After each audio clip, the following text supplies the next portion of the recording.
You begin the sentence confidently, then one word refuses to come. While you search for a better, more advanced word, the listener waits, your confidence falls, the sentence breaks, and when the perfect word finally appears, the moment has already passed. The problem is not that you know too little English. The problem is that you keep ignoring the simple English already available to you. Welcome to the Simple English Advantage. This audiobook will train you to choose a clear word quickly, express the same idea in another way, and keep speaking when the exact word disappears. Because fluent speakers do not always find the perfect word, they know how to keep the meaning moving without it. Chapter 1. Why the word you know disappears the moment you start speaking. Someone asks you a simple question in English. How was the restaurant? You begin confidently. It was good, but the place was very. Then your sentence stops. You know exactly what you want to say. The restaurant was full of people. There was hardly any space. Everyone was talking, moving, and waiting for a table. You have seen the perfect English word before. You may have written it in your vocabulary notebook. You may even recognize it immediately when someone else says it. But at this moment, the word will not come. Your mind begins searching. Busy? No, that is not exactly right. Full? That sounds too simple. Was it packed? Is packed correct for a restaurant? Maybe there is a better word. The other person is still waiting. The longer you search, the more pressure you feel. You forget how the sentence began. Your voice becomes uncertain. Finally you say, "It was good, but yes, there were many people." The conversation continues, but you feel disappointed. A few minutes later, when you are no longer speaking, the missing word suddenly enters your mind. Crowded. The restaurant was crowded. You knew the word, it was inside your vocabulary. So where was it when you needed it? This experience confuses many English learners because they believe that knowing a word should mean being able to use it immediately. But those are not the same ability. You can recognize a word without being able to retrieve it quickly. You can understand crowded while reading a story, hear it in a movie, and choose it correctly on a vocabulary test. However, spontaneous speaking gives your mind a different challenge. No sentence is waiting on a page for you. No list of possible answers appears in front of you. You must find the language yourself while another person is listening and the conversation is moving. That is why your English can feel strong while you are studying and surprisingly weak while you are speaking. During study, you have time. You can reread the sentence, examine the context, translate the meaning, or look at several possible words. During a conversation, you may have only 1 or 2 seconds. Your mind must understand the question, decide what you want to say, choose the words, organize them into a sentence, pronounce them, and watch the listener's reaction, all at the same time. The word has not vanished from your memory. The road leading to that word is simply too slow for the speed of conversation. Imagine that your vocabulary is a large library. Thousands of useful books are sitting on the shelves. When you read or listen, someone shows you a book and asks, "Do you recognize this?" You look at it and say, "Yes, I know that book." Speaking is different. During speaking, someone gives you an idea and says, "Find the right book immediately." Now you must search the entire library without being shown the cover, the title, or the correct shelf. If you believe that only one perfect book will be accepted, the search becomes even harder.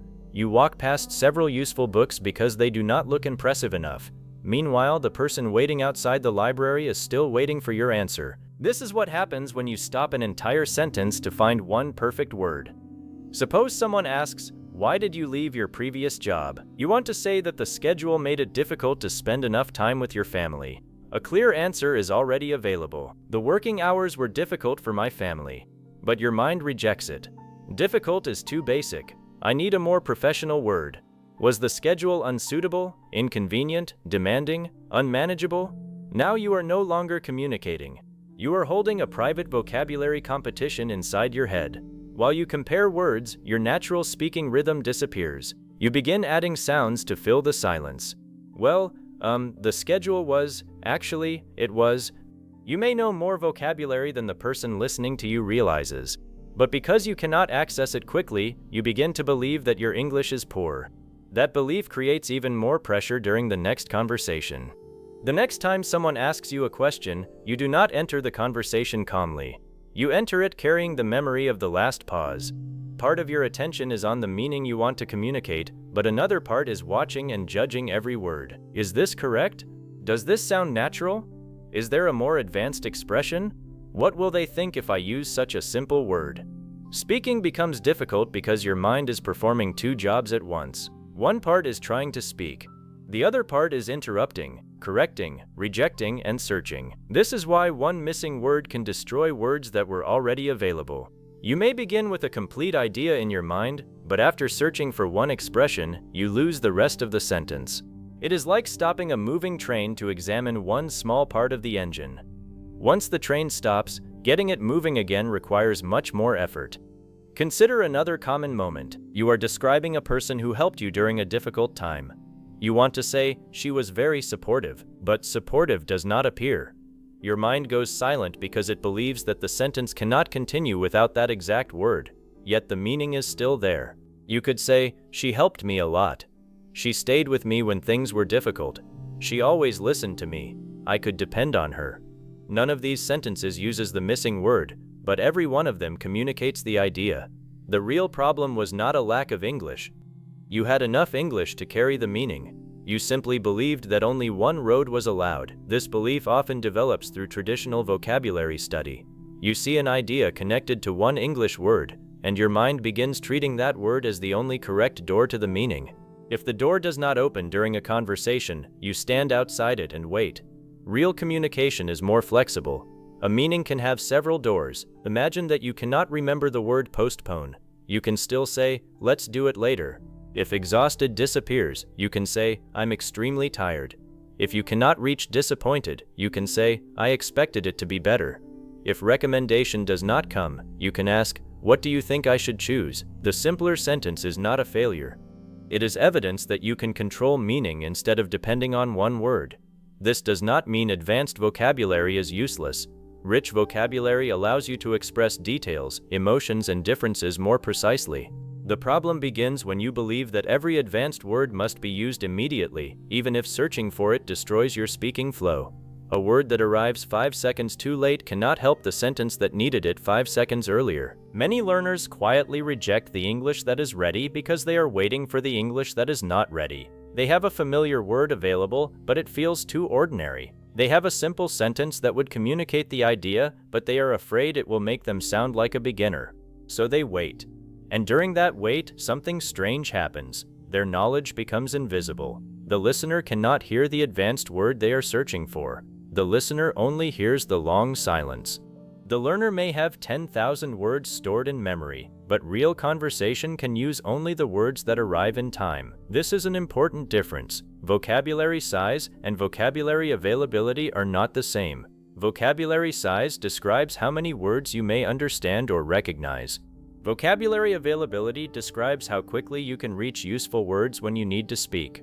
A learner with a large vocabulary may still hesitate constantly if most of those words are difficult to retrieve. Another learner may know fewer words but speak more smoothly because familiar language appears quickly and can be used flexibly. The second learner is not necessarily more intelligent or more talented. That learner has simply developed faster access to usable English. Think about your first language. You do not search your entire vocabulary before answering a basic question. You do not examine 10 possible words and select the most impressive one. The useful language usually arrives as you need it. If one word does not come, you naturally explain the idea another way. You already possess this communication skill. You use it every day. You may forget the name of an object in your first language and say, "Give me that thing we used to open this." You may forget someone's job title and say, "She is the person who manages the office." You do not conclude that you have forgotten your first language. You keep moving until the listener understands. But in English, one missing word feels like an emergency. The difference is not only language ability, it is trust. You trust yourself to manage a missing word in your first language. In English, you often believe that every sentence must be prepared correctly before it can leave your mouth. The moment something is missing, you stop because you do not trust your simpler English to rescue you. That is the deeper skill this audiobook will help you develop. You do not only need more words, you need a better relationship with the words you already have. You need to stop treating simple English as inferior English. You need to recognize that a familiar word used at the right moment can be more powerful than an advanced word that never reaches your mouth. For a moment, think about the last conversation in which you became stuck. Do not only remember the missing word, remember the meaning you were trying to communicate. Could you have described it? Could you have used an easier word? Could you have given an example? Could you have changed the sentence? If the answer is yes, then your English did not truly disappear. One root disappeared, and you did not yet know how to choose another. That is encouraging, because it means you may not need hundreds of new words before your speaking can improve. You may already possess much of the language required for everyday conversation. Your next step is learning how to reach that language faster and use it without rejecting it. From this moment forward, begin noticing a small but powerful difference. When a word does not come, do not immediately tell yourself, "I do not know enough English." Instead, say, "The exact word is not available yet. What meaning am I trying to carry?" This question keeps your attention on communication. It reminds you that the word is only a vehicle. The meaning is the destination. You are not speaking to display a vocabulary list. You are speaking because another human being needs to understand an idea, a feeling, a need, an experience, or an opinion. If the meaning arrives clearly, the conversation has succeeded. In the next chapter, we will expose the hidden habit that makes word searching even slower, rejecting useful English while the conversation is already moving. But before we continue, hold on to this question. What would happen to your speaking if you stopped demanding the perfect word and trained your mind to reach a usable word first? Chapter 2. Stop searching for the best word while the conversation is moving. A conversation does not stop simply because your mind wants more time. The other person finishes a question. You begin answering. New ideas are already forming. The listener is watching your face, and the moment is moving forward. But inside your mind, a small voice begins examining every word before you say it. That word is too basic. There must be a better word. That does not sound advanced enough. Maybe this is not completely correct. Perhaps another word would make me sound more fluent. This voice may appear helpful, but during a real conversation, it becomes an obstacle. It takes useful English that is ready to speak and pushes it away while searching for something more impressive. Someone asks you, "Did you enjoy the event?" Your first answer appears naturally. "Yes, but it was very long." That sentence is clear. It is correct. It expresses your experience, but before you say it, your internal editor interrupts. Long sounds too simple. Maybe I should say exhausting. No, it was not exactly exhausting. Perhaps overwhelming, but overwhelming may not fit. Was it time-consuming? That sounds more advanced. By the time you finish judging these possibilities, the natural answer has disappeared. You finally say, "Yes, it was good," even though that is not what you truly wanted to communicate. Your English did not fail because you lacked the words. Your English failed because you rejected the first clear answer. This habit is easy to miss because it happens silently. Other people only notice the hesitation, but they cannot see the discussion taking place inside your mind. They do not hear the 5 sentences you considered. They only hear the sentence that survives after all the others have been judged and removed. Many learners believe they hesitate because their minds are empty. In reality, their minds are sometimes too crowded. Several possible expressions appear at once. Instead of choosing one and continuing, the learner compares them. Should I say big, large, huge, enormous, or massive? Should I say I think, I believe, I feel, or in my opinion? Should I say problem, issue, difficulty, or challenge? Every word may be possible, but conversation does not require you to identify the most impressive option.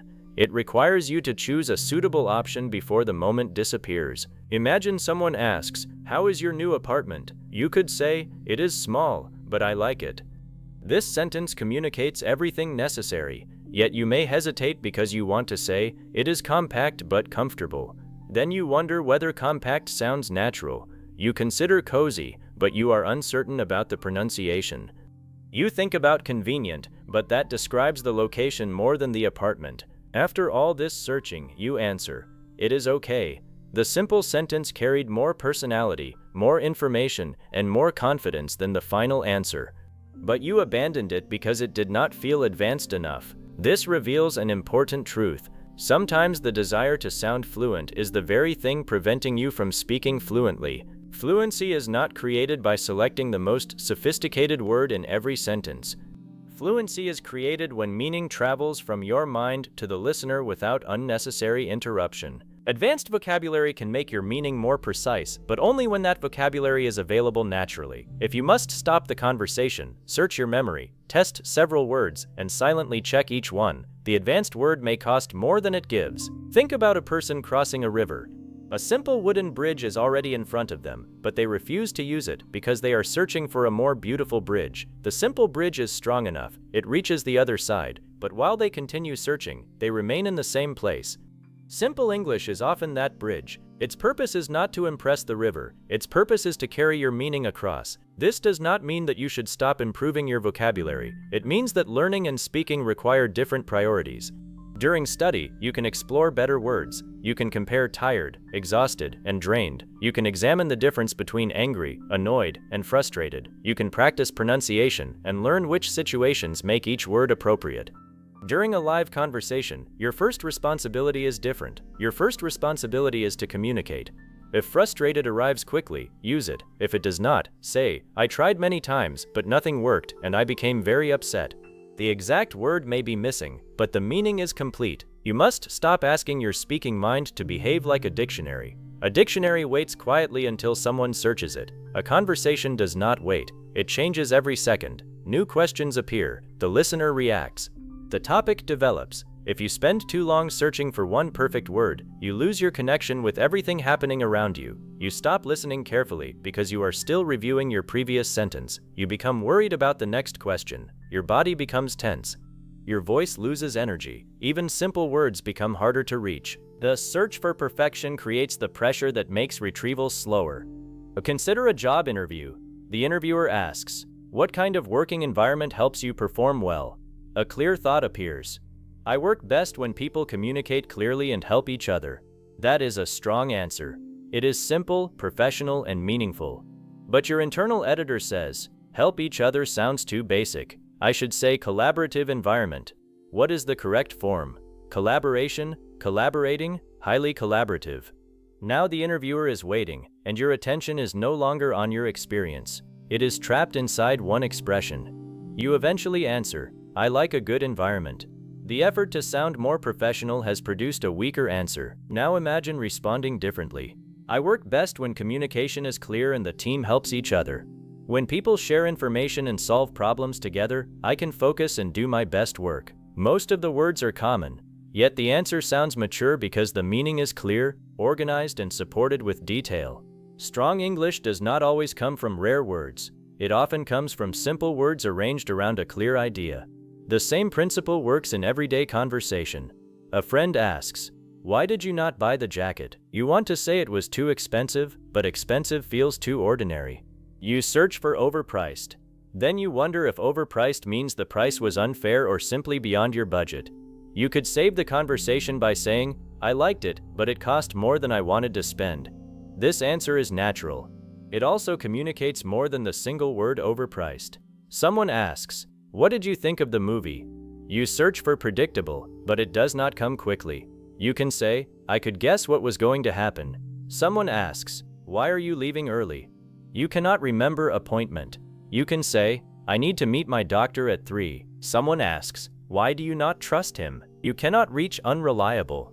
You can say, he makes promises, but he does not always do what he says. In each situation, your simple English is not hiding the weakness of your vocabulary. It is revealing the strength of your communication. The listener does not need the shortest dictionary label for every meaning. The listener needs enough language to understand you. This is where you must begin changing the question inside your mind. The old question is, what is the perfect word? That question assumes there is one ideal answer hidden somewhere in your memory. It encourages you to search, compare, reject, and wait. The new question is, what simple English can carry this meaning right now? Notice the difference. The first question directs your attention toward the missing word. The second directs your attention toward the available meaning. Suppose you want to say, the instructions were ambiguous, but ambiguous is not available. The old question keeps searching for that word. The new question asks what simple English can carry the meaning. The instructions were not clear. I was not sure what they wanted me to do. The instructions could be understood in 2 different ways. Now you have 3 possible roads. You are no longer trapped outside one locked door. Practice asking this new question whenever you feel a pause growing. Do not wait until panic begins. The moment you notice yourself rejecting an easy word, return to the meaning. Perhaps the word sad feels too simple. Ask yourself what kind of sadness you mean. I felt bad because everyone left. I really missed my family. I was unhappy with how everything ended. I felt like I had lost something important. The common word can begin the sentence, and the details can make the meaning stronger. Many learners try to place all the power inside one advanced word. Natural speakers often spread the meaning across a phrase or a complete sentence. This gives them more freedom. You may not remember generous, but you can say, she is always willing to share what she has. You may not remember stubborn, but you can say, once he decides something, it is very difficult to change his mind. You may not remember efficient, but you can say, she finishes the work quickly without making many mistakes. The explanation may even communicate the meaning more clearly than the single word. You can begin training this ability today through a simple speaking practice. Choose one word you know but often struggle to retrieve. Do not begin by repeating the word. Begin with its meaning. Take the word embarrassed. Now imagine you cannot use it. Explain the feeling with familiar English. I felt uncomfortable because everyone was looking at me. I made a mistake in front of many people, and I wanted to disappear. I did not know what to say because I felt foolish. This practice teaches your mind that one meaning does not depend on one expression. Now take the word convenient. You could say, it is easy for me to use. The location saves me a lot of time. It fits my schedule. I can do it without changing my plans. Each version creates another path to the meaning. The more paths you build, the less frightening a missing word becomes. You should also practice accepting the first correct sentence that appears. Ask yourself a simple question, such as, what did you do yesterday? Answer immediately using familiar English. I worked in the morning, visited my brother, and watched a movie at night. Do not stop to upgrade worked into something more impressive. Do not replace visited unless another word appears naturally. Complete the thought first. After you finish, you can improve the sentence if you want. I spent the morning finishing a work project, visited my brother in the afternoon, and relaxed with a movie in the evening. The richer version can come later. The first version protects your ability to speak without freezing. This order matters. First, communicate, then improve. When you try to improve every word before the sentence exists, the sentence may never be completed. When you communicate first, you give yourself something clear that can later be expanded. The goal is not careless English. You should still care about accuracy, pronunciation, and natural expression. But accuracy develops through practice, feedback, and repeated use. It does not require you to punish every sentence with hesitation. A conversation is not an examination in which every word receives a separate score. It is a shared movement between people. The other person speaks, you understand, you respond, they react, you clarify. The meaning continues moving. Your job is not to make every sentence perfect. Your job is to remain inside that movement. The next time you hear the internal editor say, that word is too simple, answer it with a better truth. If the word carries my meaning, it is useful. When it says, there must be a more advanced expression, remind yourself, I can improve the sentence after I communicate the idea. When it says, maybe this is not the perfect word, ask, is it clear enough to keep the conversation moving? This change may feel uncomfortable at first. You have spent years believing that advanced English proves progress. But speaking progress is not measured only by the words you know. It is also measured by how confidently and flexibly you use what is already available. A simple sentence spoken at the right moment creates connection. A perfect sentence trapped inside your mind creates silence. In the next chapter, you will learn the central method of this audiobook, the simple English first method. You will learn how to say the clear word before waiting for the perfect one, how to protect your speaking flow, and how to add richer English without allowing it to block your voice. For now, carry one question into every English conversation. What simple English can carry this meaning right now? Chapter 3. The simple English first method. The moment you begin speaking, two kinds of English may compete inside your mind. The first is familiar English. These are the words and phrases you can reach quickly. They may be simple, but they are clear and dependable. The second is perfect English. These are the advanced, precise, or impressive expressions you hope to use. Sometimes they arrive naturally. At other times, they make you search so long that your sentence loses its direction. The simple English first method teaches you which one to choose first. When you know the meaning but cannot quickly reach the perfect word, begin with the easiest correct English available. Protect the meaning first. Protect your speaking flow first. If a richer word appears naturally, you can use it later. Suppose you want to say, "I was exhausted after work." The word exhausted does not come. Your old habit tells you to stop and search.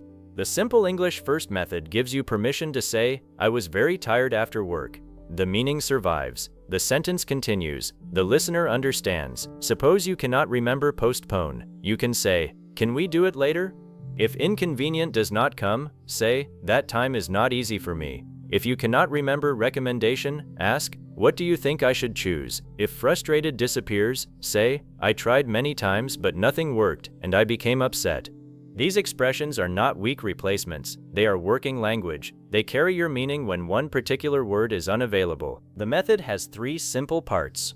First, identify the meaning you want to communicate. Second, choose the easiest correct words you can reach immediately.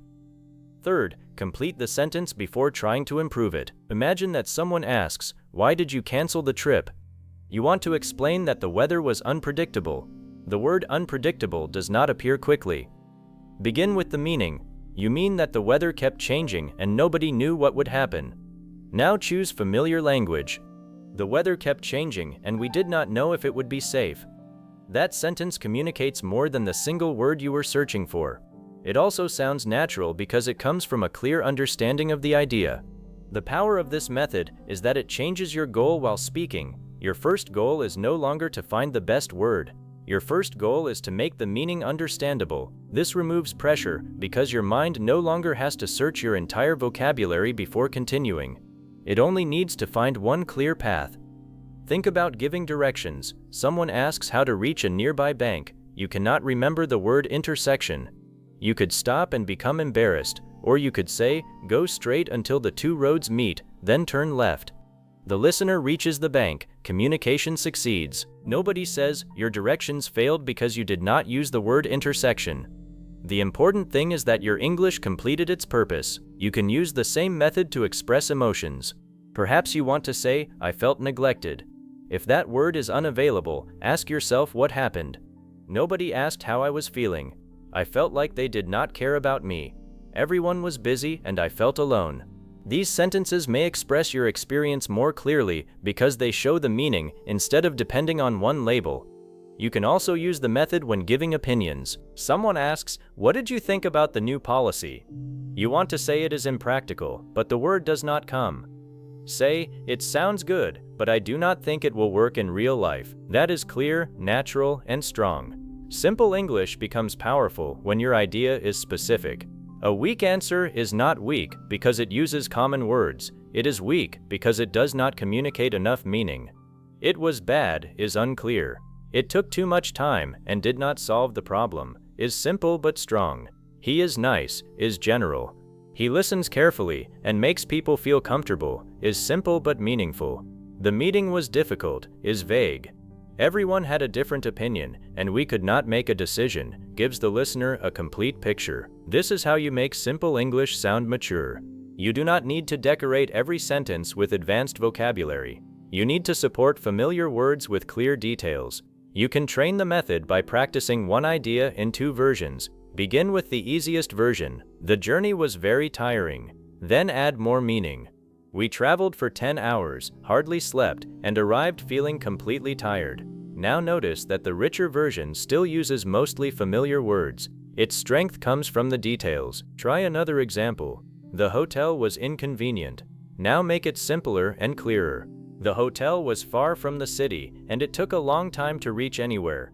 The second sentence uses easier vocabulary, but it gives the listener more useful information. During your next speaking practice, choose 5 advanced words you know. For each word, create a simple sentence that expresses the same meaning without using it. For generous, you might say, "He is always happy to share what he has." For reliable, say, "You can trust her to do what she promises." For confusing, say, "I could not understand what I was supposed to do." For disappointed, say, "I expected it to be much better." For urgent, say, "This needs to be done immediately." Do not treat these simple versions as temporary emergency sentences. Practice them until they become natural options. Your goal is to build several roads to the same meaning. At first, you may worry that speaking simply will prevent you from learning advanced English. The opposite can happen. When you stop freezing, you speak more often. When you speak more often, you create more opportunities to notice useful expressions, receive feedback, and use new vocabulary naturally. Your speaking foundation becomes stable enough to support richer language. A learner who constantly stops to find advanced words may speak less and become more anxious. A learner who uses clear English first speaks more, communicates more, and gains the experience required for improvement. Remember that the method does not say, "Never use advanced English." It says, "Do not wait for advanced English when clear English is already ready." If the word exhausted appears naturally, use it. If it does not, say "very tired" and keep moving. If postpone is immediately available, use it. If not, say "do it later." Your choice should support the conversation, not interrupt it. The next time a sentence begins to slow down, do not search harder. Return to the meaning. Ask yourself, "What am I really trying to say?" Then choose the clearest familiar words and finish the thought. Your first sentence does not need to display everything you know. It only needs to open the road. Once your meaning begins moving, confidence returns, other words become easier to reach, and the conversation feels lighter. Say the clear word before waiting for the perfect word. Choose communication before performance. Let simple English carry the meaning forward. That is the simple English advantage. Chapter 4. Train your brain to reach familiar words faster under speaking pressure. You are watching an English video and the speaker says, "I was completely overwhelmed." You understand the sentence immediately. You know that overwhelmed describes a feeling of having too much to manage.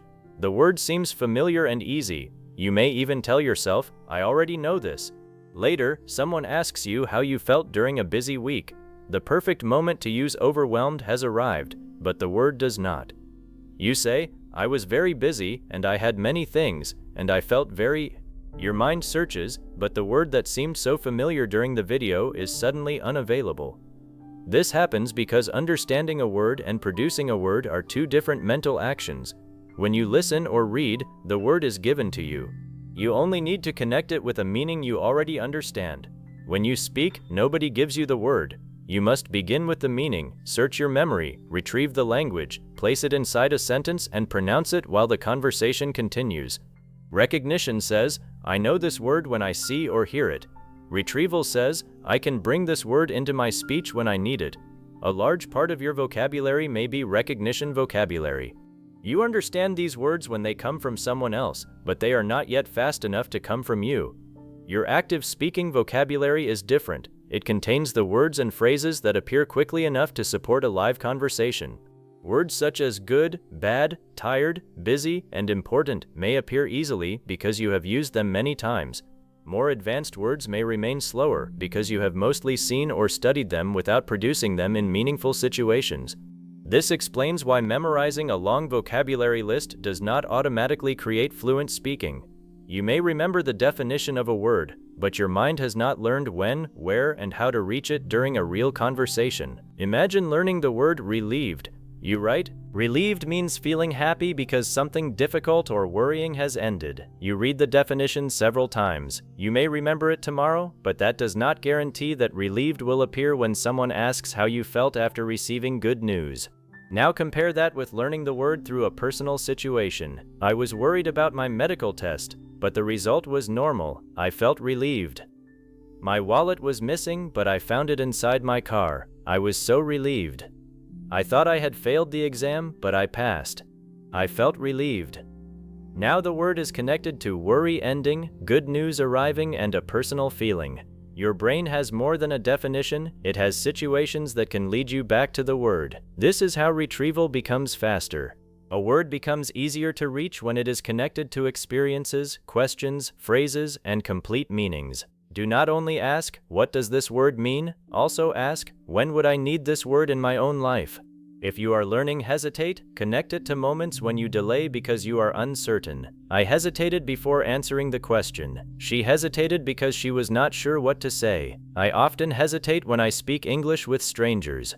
The third sentence is especially powerful because it belongs to your real experience. Personal language is easier to remember because it has an emotional and practical reason to exist. Another way to build faster access is to stop learning important words alone. Many learners store vocabulary as separate items: decision, advice, progress, attention, effort. But speaking rarely happens one word at a time. Words usually travel in familiar groups. Make a decision, give advice, make progress, pay attention, make an effort. These groups are called speaking chunks. A speaking chunk is a small group of words your mind can learn and retrieve as one useful unit. If you only learn the word decision, you may pause while trying to build a sentence around it. If you repeatedly practice make a decision, the phrase begins appearing as one complete piece. I need to make a decision. It was difficult to make a decision. I made the right decision. Before you make a decision, think carefully. Each sentence strengthens a familiar road. After enough meaningful repetition, you no longer search separately for make and decision. The phrase becomes easier to produce as a unit. Fluent speakers use many familiar chunks. They are not creating every sentence from individual words. They are combining language pieces that have been used many times before. This is good news for you because it means fluency does not require searching through an enormous mental dictionary. It requires building strong paths to language that you use often. Suppose you frequently give opinions, you can train a small group of useful speaking chunks. I think the main problem is, the reason I say that is, from my experience, I am not completely sure, but what I mean is, when these openings become familiar, you do not need to create the beginning of every opinion from nothing. The phrase starts the sentence, gives your mind direction, and creates time for the next idea to appear. You can do the same with explanations. The main reason is, it happened because. A simple example is, the best way to explain it is, in other words, you can prepare useful pathways for agreeing, disagreeing, describing experiences, telling stories, asking for clarification, and recovering from missing words. This is not memorizing a complete conversation. It is giving your mind reliable entry points. A person who enters a dark room will move slowly if they must search for the light every time. Once they know exactly where the switch is, the entire room becomes available. Familiar sentence openings work like that switch. They help you enter the thought faster. Word families can also strengthen retrieval. When you learn one useful word, notice the related forms you may need. Decide is an action. Decision is a thing or result. Decisive describes someone or something able to decide clearly. You do not need to memorize every possible form at once. Choose the forms that connect to situations you actually discuss. I need to decide today. I have not made a decision yet. She is very decisive. Practice each form inside a complete sentence. This helps your mind understand how the word behaves, not only what it means. The same approach works with improve, improvement, and improving. My English is improving. I want to improve my pronunciation. I can see a real improvement. When these forms are connected through meaning, one can help you retrieve another. You can also strengthen vocabulary by creating meaning connections. Take the word disappointed. Connect it to the reason. I was disappointed because the event was canceled. Connect it to the opposite. I expected to feel excited, but I felt disappointed. Connect it to a question. When was the last time you felt disappointed? Connect it to your own answer. I felt disappointed when I worked hard but did not get the result I expected. Now the word is attached to several mental roads. A future conversation may activate any one of them. This is much stronger than repeating. Disappointed means unhappy because something was not as good as expected. The definition helps you understand the word. The connections help you speak it. Under speaking pressure, your brain prefers familiar roads. It does not want to solve a new language puzzle in every sentence. If a word has only been seen once in a notebook, the road to it may be weak. If the word has been spoken inside several questions, stories, and personal examples, the road becomes easier to follow. This is why you must practice retrieval, not only review. Review means looking at a word and remembering its meaning. Retrieval means beginning with the idea and asking your mind to produce the word. To practice retrieval, close your vocabulary notebook after studying. Think of the situation, not the written word. Imagine you have finally completed a difficult project. How do you feel? Try to produce relieved without looking. Imagine you have too many responsibilities and cannot manage them all. How do you feel? Try to produce overwhelmed. Imagine a friend always keeps promises and arrives on time. How would you describe that person? Try to produce reliable. If the word does not come, look at it, say the complete sentence, close the notebook, and try again later. The small struggle to retrieve the word is part of the training. You are teaching your mind how to find the word without seeing it first. However, do not turn this practice into another form of perfection. If the advanced word remains unavailable during a real conversation, use simple English and continue. Retrieval practice happens during training. Communication remains the priority during speaking. A useful daily exercise is to choose 3 words you want to activate. For each word, create 1 personal sentence, 1 question, and 1 short response. With the word avoid, you might say, I avoid checking my phone while I am working. What do you try to avoid before going to sleep? I try to avoid heavy food at night. Next, speak for 30 seconds using the word naturally. Do not repeat the same memorized sentence. Create a small situation around it. I try to avoid difficult conversations, but sometimes avoiding them makes the problem worse. Now I try to speak calmly and solve the issue early. This takes the word out of the notebook and puts it into movement. You can also build active vocabulary around topics you discuss frequently. If you often talk about work, activate words and phrases such as deadline, responsibility, solve a problem, make progress, and deal with pressure. If you often discuss family, practice, support each other, spend time together, take care of, and stay in touch. If travel is important to you, practice book a room, miss a flight, ask for directions, and change a reservation. Do not try to activate hundreds of unrelated words at once. Build small groups of useful language around your real life. 10 words that appear quickly in conversation are more valuable than 100 words that remain trapped on a study page. Over time, you will notice a change. A question will arrive, and a familiar phrase will appear before panic begins. Instead of constructing every sentence word by word, you will feel complete pieces of language coming forward. Your attention will move away from grammar searching and return to the meaning you want to communicate. This is how active speaking vocabulary grows. A word first becomes familiar through reading or listening. Then you connect it to situations, you place it inside useful chunks, you answer questions with it, you use it in personal examples, you retrieve it without looking. Finally, after enough meaningful use, the word begins to arrive naturally. Do not measure your speaking ability only by how many words you understand. Ask a more useful question. How much English can I reach quickly enough to use? That is the vocabulary that supports your voice. You do not need every word in the language to become instantly available. You need strong access to the words, phrases, and sentence patterns that carry the meanings you use most often. Fluent speakers are not searching every shelf of an enormous mental library before opening their mouths. They are moving quickly through familiar pathways. Your goal is not only to collect more English, your goal is to build roads to the English you already know. Chapter 5. Turn simple words into strong, natural English through flexible phrases. Many English learners have been taught to admire difficult words. When they hear someone use significant, inevitable, or controversial, they think that person speaks strong English. When they hear themselves use words such as big, sure, hard, or important, they worry that their English sounds weak. But difficult vocabulary is not what makes spoken English powerful. A speaker can use advanced words and still sound unclear. Another speaker can use familiar words and express a deep idea with confidence, detail, and natural flow. Consider these 2 answers. It was an unpleasant experience. I did not feel comfortable there because nobody explained what was happening, and every time I asked for help, they ignored me. The first answer contains a less common word, but the second answer gives you a complete picture. It tells you what happened, how the speaker felt, and why the experience was difficult. The words are simple, the meaning is strong. This is the secret many learners miss. Simple English does not become powerful by replacing every common word with a rare one. It becomes powerful when familiar words are connected in a clear and flexible way. Imagine that someone asks, "Do you like living in your city?" A weak answer might be, "Yes, it is good." This answer is not weak because the words are simple. It is weak because the idea is unfinished.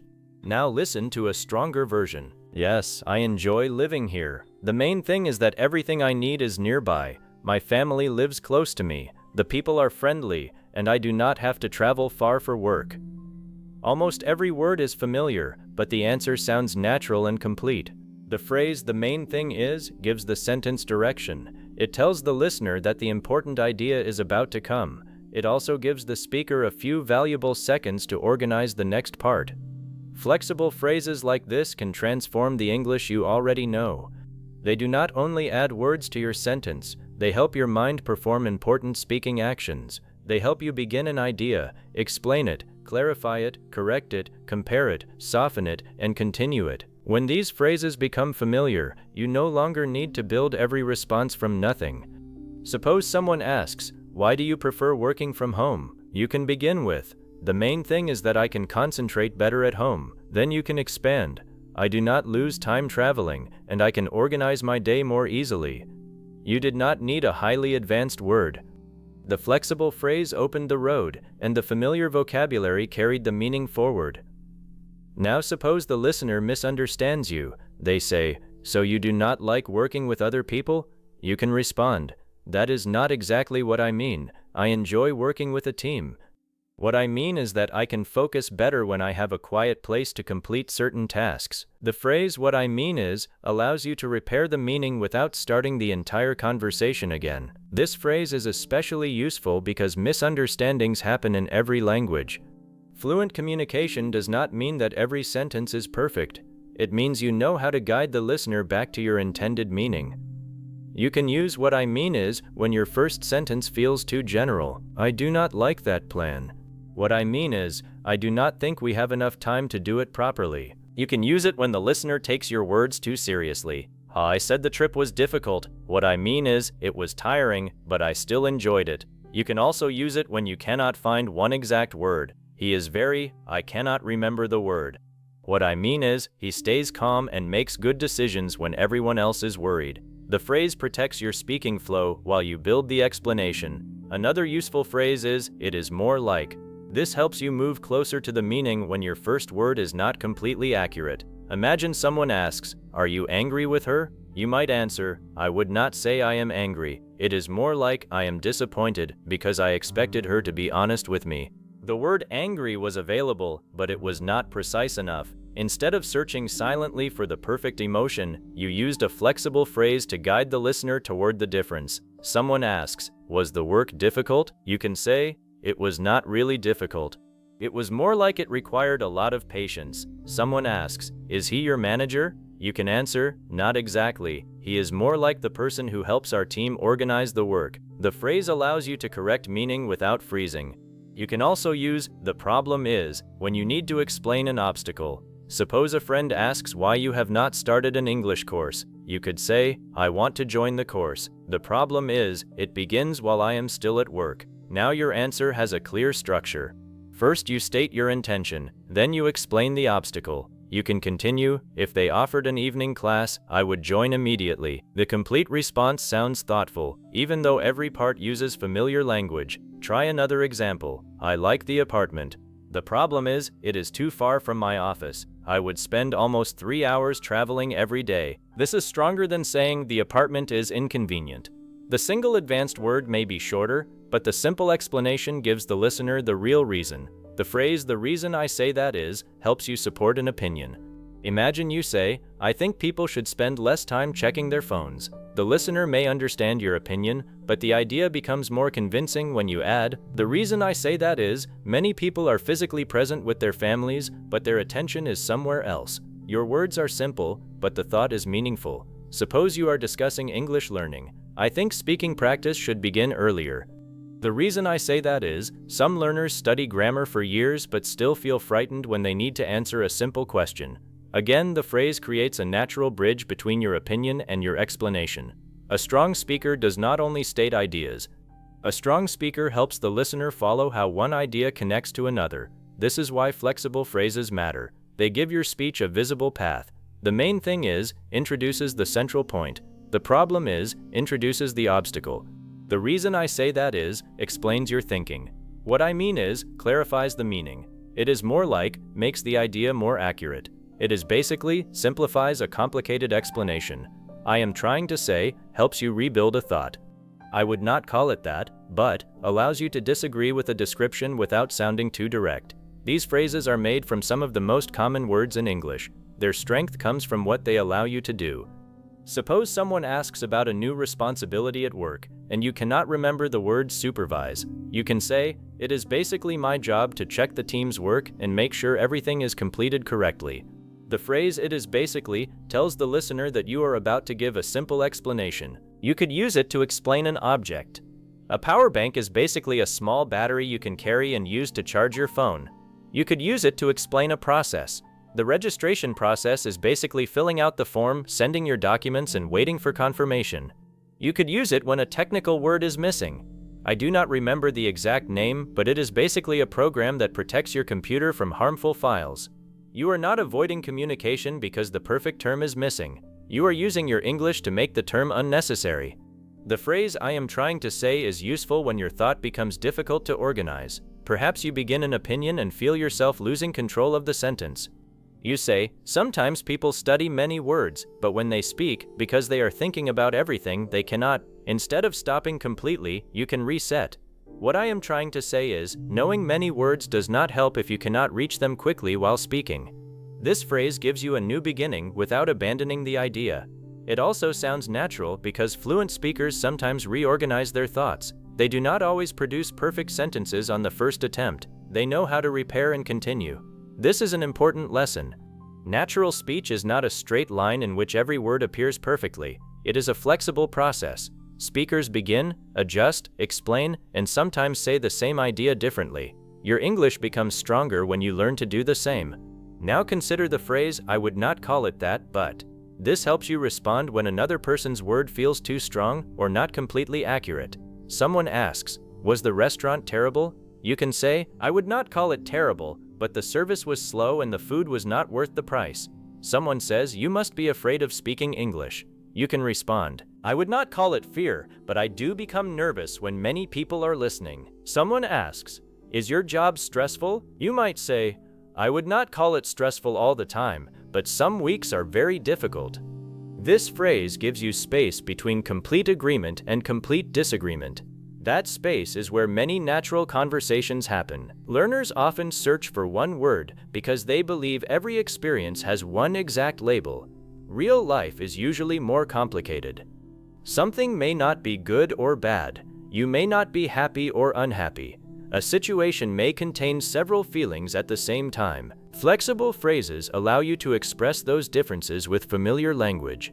For example, "I enjoyed the trip, but I would not call it relaxing." "We traveled constantly and hardly had time to rest."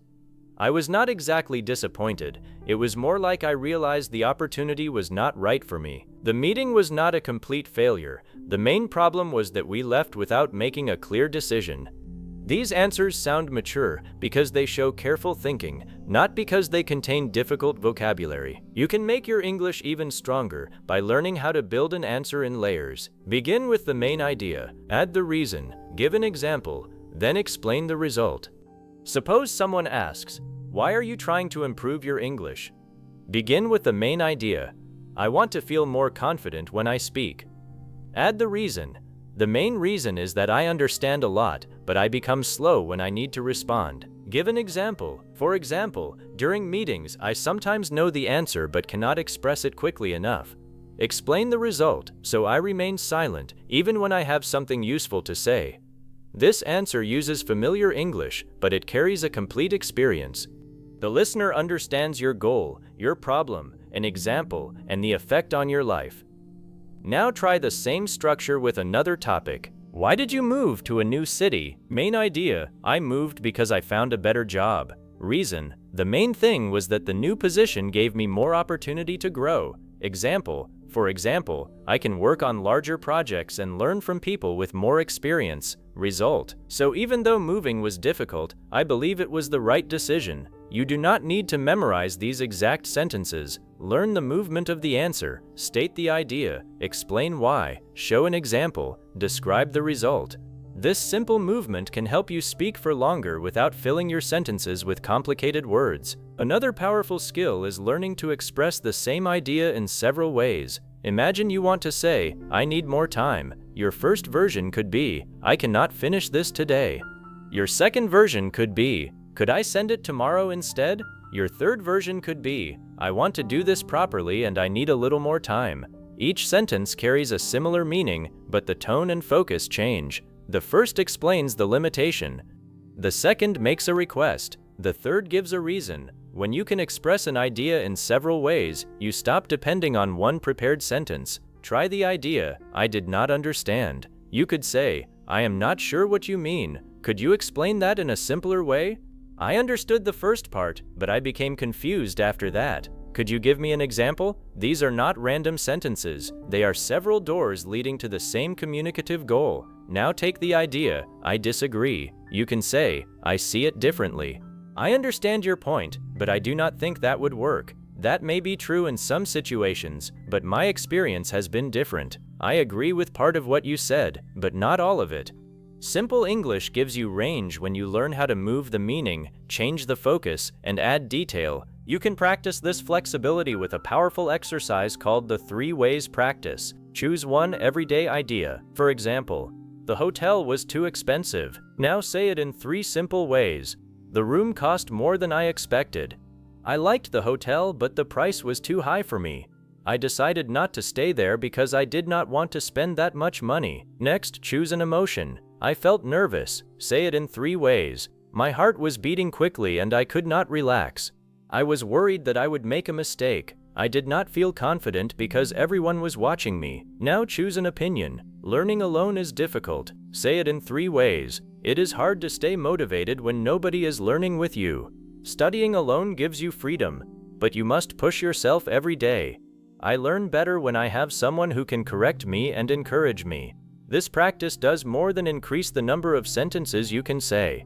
It trains your mind to remain flexible when the first expression does not appear.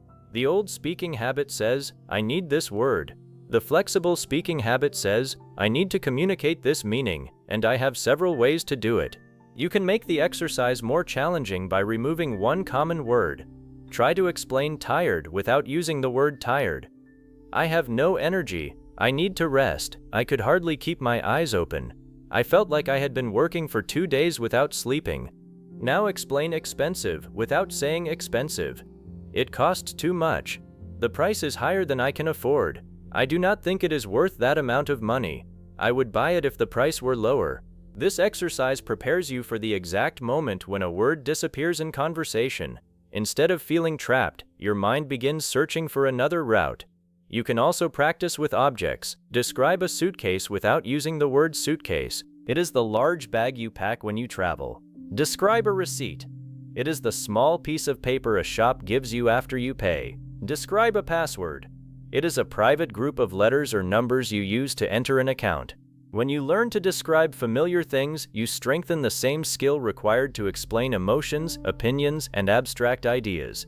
Another useful practice is to take one short answer and expand it with flexible phrases. Begin with, "I did not enjoy the book." Now add, "The main problem was that the story moved very slowly." Clarify, "What I mean is, the writer spent a long time describing things, but very little actually happened." Add balance. "I would not call it a bad book, but it was not the right kind of story for me." Finish with a personal response. "I usually prefer books that make me curious about what will happen next." You have turned one short opinion into a natural and thoughtful response. Most of the vocabulary remains simple. The strength comes from structure and flexibility. This is the difference between simple English and empty English. Empty English gives the listener only a general label. Simple but strong English opens the label and shows what is inside. Instead of saying, "My day was bad," explain, "My day began badly because I missed the bus. Then I arrived late for an important meeting, and I realized I had left my notes at home." Instead of saying, "She is kind," explain, "She notices when someone needs help, and she does not wait for them to ask." Instead of saying, "The course was useful," explain, "It taught me how to organize my ideas, speak more clearly, and notice the mistakes I repeat." These explanations allow the listener to see your meaning. As your flexibility grows, something important happens. You stop feeling that speaking English is a test of vocabulary. It begins feeling like the expression of thought. Your attention changes from, "Which impressive word should I use?" to, "What do I want this person to understand?" That question produces better English because it leads you toward clarity, detail, and connection. Begin collecting flexible phrases based on their purpose. Keep phrases that help you introduce your point. The main thing is, the important thing is, one reason is. Keep phrases that help you clarify. What I mean is, in other words, to explain it simply, keep phrases that help you adjust your meaning. It is more like, I would not call it that, but. That is partly true, but. Keep phrases that help you continue. Another thing is, a good example is, the reason I say that is, do not memorize a huge list in one day. Choose 3 phrases and use them repeatedly with different topics. Today, practice, the main thing is. The main thing I enjoy about my job is the people. The main thing I want to improve is my speaking speed. The main thing I learned from that experience is to prepare early. Tomorrow, practice, what I mean is, I need more space. What I mean is, I need a quiet place where I can work. The film was heavy. What I mean is, the story was emotionally difficult to watch. He is not very open. What I mean is, he rarely talks about how he feels. After several days, the phrase will begin to feel like a natural speaking tool instead of a memorized expression. That is the goal. You are not learning sentences to repeat mechanically. You are learning flexible frames that can carry hundreds of different ideas.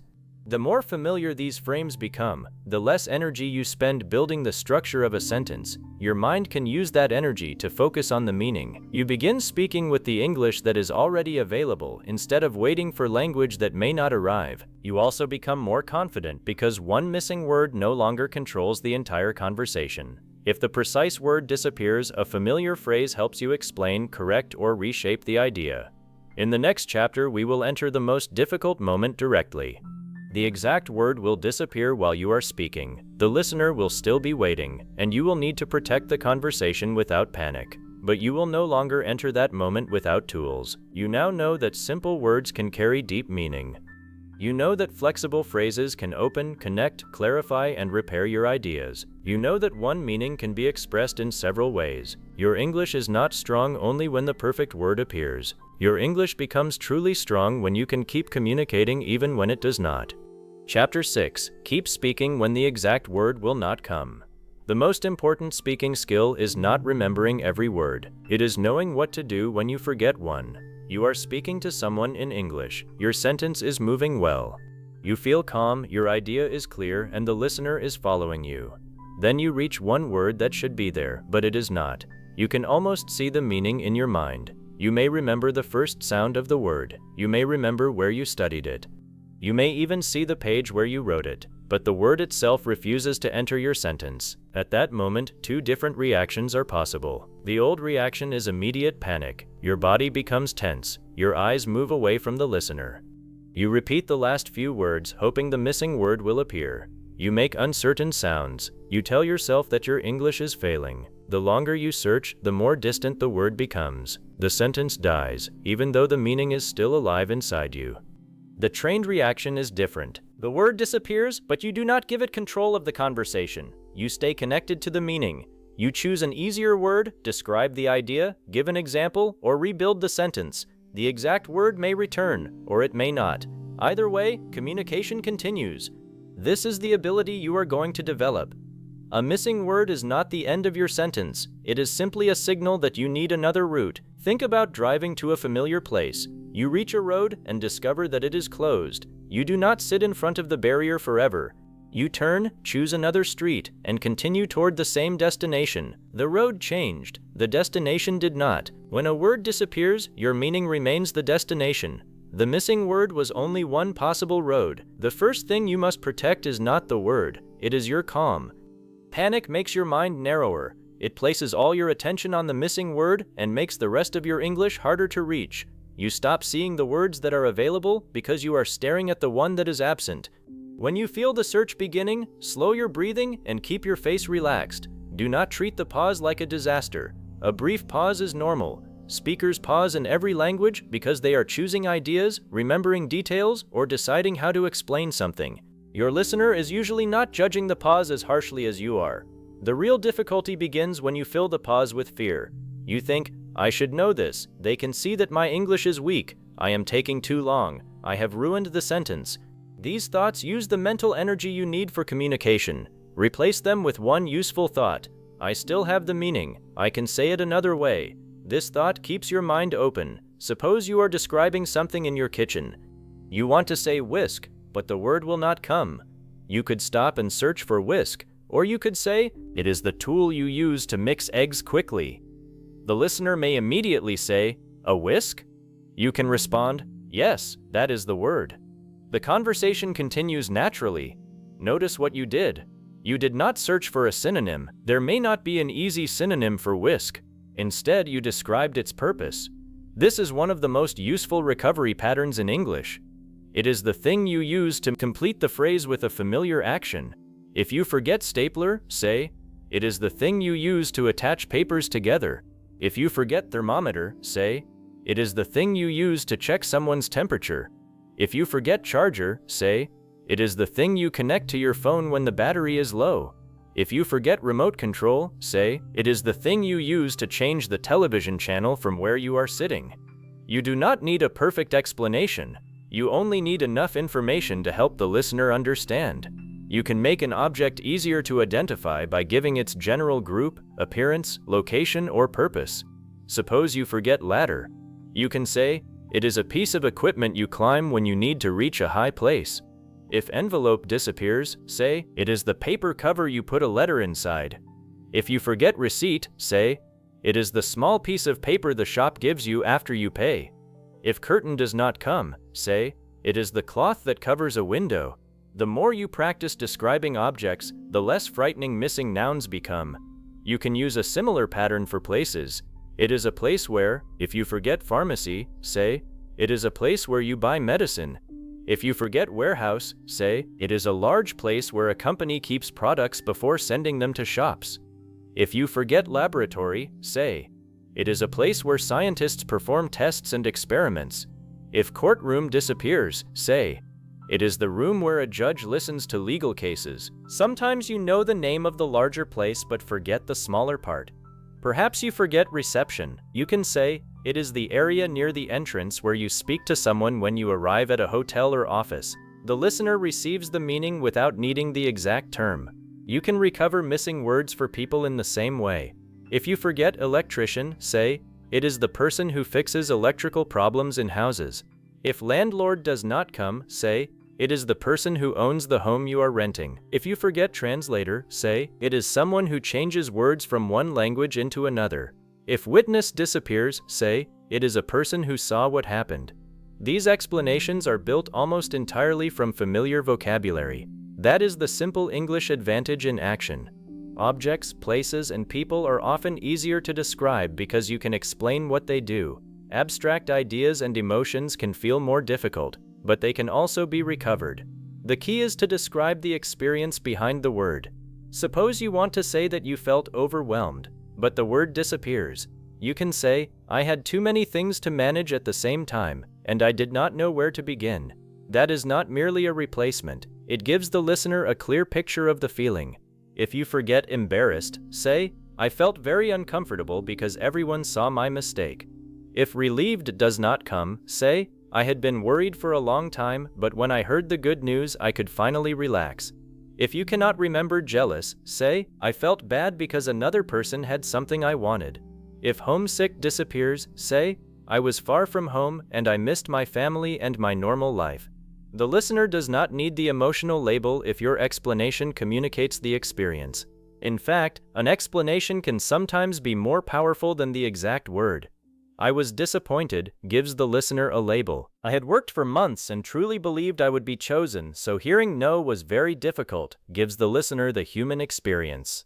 Both forms are useful. When the label is missing, the experience can carry the meaning. Actions can also be explained through simpler actions. If you cannot remember interrupt, say, he started speaking before I had finished. If a void disappears, say, I try to stay away from that situation. If you forget persuade, say, she tried to make me agree with her. If you cannot reach hesitate, say, I waited because I was not sure what to do. If complain disappears, say, he kept talking about everything he did not like. The missing verb does not remove your ability to describe what happened. You can also use comparison. The phrase it is similar to helps when you know a related word. Suppose you forget balcony. You can say, it is similar to a small outdoor area connected to an apartment, usually above the ground. If you forget cottage, say, it is similar to a small house, often in the countryside. If you cannot remember whisper, say, it is similar to speaking but you use a very quiet voice. Comparison works especially well when the listener already understands a familiar idea. You can also use the opposite. If the word temporary does not come, say, it is not permanent, it will only continue for a short time. If you forget generous, say, he is not selfish, he is happy to share what he has. If flexible disappears, say, it is not fixed, we can change it if necessary. If optional does not come, say, you do not have to do it, you can choose. The opposite gives your listener another road to the meaning.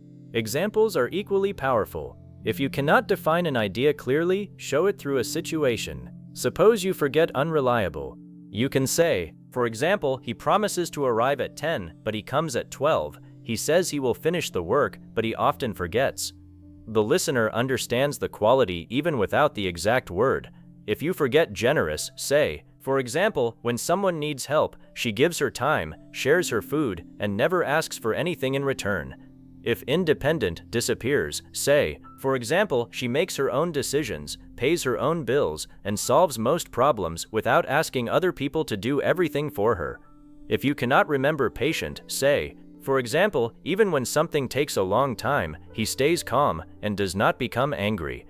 An example turns an invisible concept into a visible situation. This is especially useful during discussions about work, relationships, or personal qualities. Imagine you are in a job interview, and the interviewer asks, what kind of colleague do you find difficult to work with? You want to use the word uncooperative, but it does not come. The old reaction would be to freeze because you believe the professional word is necessary. The trained response could be, I find it difficult to work with someone who refuses to share information or help the team. For example, if there is a problem, they only protect their own work instead of helping everyone find a solution. The interviewer understands you completely. Your answer may even sound stronger because you have explained the behavior instead of hiding behind one label. Now imagine you are speaking to a doctor. You want to say dizzy, but the word is unavailable. You can say, when I stand up, I feel like the room is moving and I feel as if I might fall. This is important communication. The exact word is useful, but the description still carries the essential information. You want to say swollen, but you cannot remember it. You can say, this part of my hand has become larger than normal and it feels tight. You forget rash. You can say, these small red marks appeared on my skin and they are very itchy. In important situations, clear description matters more than impressive vocabulary. The same principle applies at an airport. You want to say that your luggage is missing, but luggage disappears. You can say, my bags did not arrive. You cannot remember baggage claim. You can say, where is the place where I collect my bags after the flight? You forget connecting flight. You can say, I have another flight after this one. Do I need to collect my bag first? You do not need to leave the airport without help because one travel word is missing. At a restaurant, you may forget allergic. You can say, I cannot eat peanuts because they can make me seriously ill. At a hotel, you may forget reservation. You can say, I booked a room online for 3 nights under the name Ahmed. At a shop, you may forget refund. You can say, I returned the product, can I get my money back? Practical English succeeds when the listener understands what you need. Another recovery tool is changing the sentence before you become trapped. Suppose you begin, the company decided to, you want to say relocate, but the word is missing. Do not keep repeating, the company decided to, change the sentence. The company is going to move its office to another city. The new sentence uses language that is easier to reach. Suppose you begin, I was very dissatisfied with, the word dissatisfied does not appear correctly, or you become uncertain about the pronunciation. Change the sentence. I was not happy with the service. Suppose you begin, the event was cancelled due to, you cannot remember insufficient participation. Change the structure. They cancelled the event because not enough people registered. This skill is called rebuilding the sentence. You keep the idea but change the language structure. Learners often remain trapped because they believe they must finish a sentence exactly as they started it. You do not. A sentence is not a promise. You can change its direction. If the road ahead becomes difficult, return to the idea and build a simpler road. Useful phrases can signal this change naturally. What I am trying to say is, let me explain it another way. I do not remember the exact word, but it means something like, it is similar to, it is the kind of thing that. The easiest way to explain it is, these phrases are not signs of failure, they are tools of communication. Imagine saying, I do not remember the exact word, but it is the feeling you have when a difficult situation finally ends and you can relax. The listener says, relief. You answer, yes, relief. This is a successful interaction. You protected the meaning, involved the listener, and learned or recovered the word through a real situation.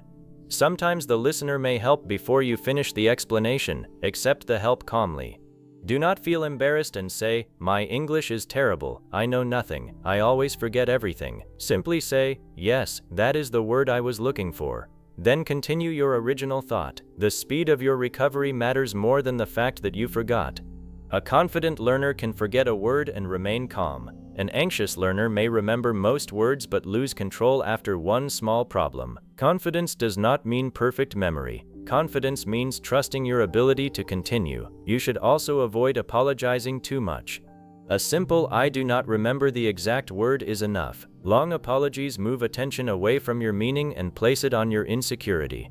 You do not need to say, sorry, my English is very bad. I studied this word but I have forgotten it. I do not know why I cannot speak properly. This creates a much larger interruption than the missing word itself. Instead, say, I do not remember the exact word, but it is the machine that keeps food cold. The listener says, a refrigerator? You say, yes, the refrigerator stopped working yesterday.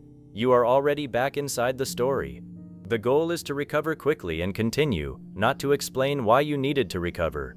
There are also moments when you do not need to reveal that a word is missing. You can simply use another expression. You want to say postpone. Say, can we do it next week instead?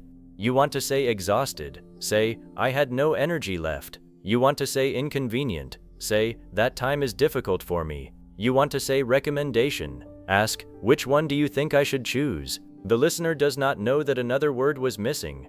They only hear clear English. This is one reason simple language creates confidence. It allows you to solve the problem before panic begins. Now imagine a longer conversation. A friend asks, how did your presentation go? You answer, it began well, but halfway through the projector, you cannot remember malfunctioned. The old reaction says, I need that word. The trained reaction returns to the event. The projector suddenly stopped working. The screen became black, and I could not show the rest of my slides. Your friend asks, what did you do?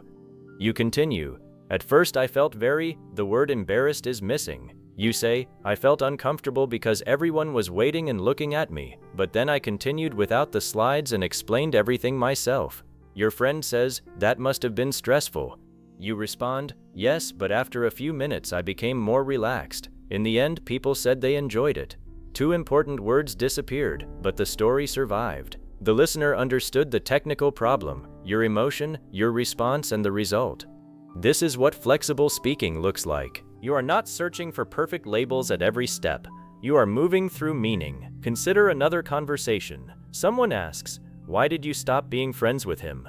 You want to say he was manipulative, but the word does not come.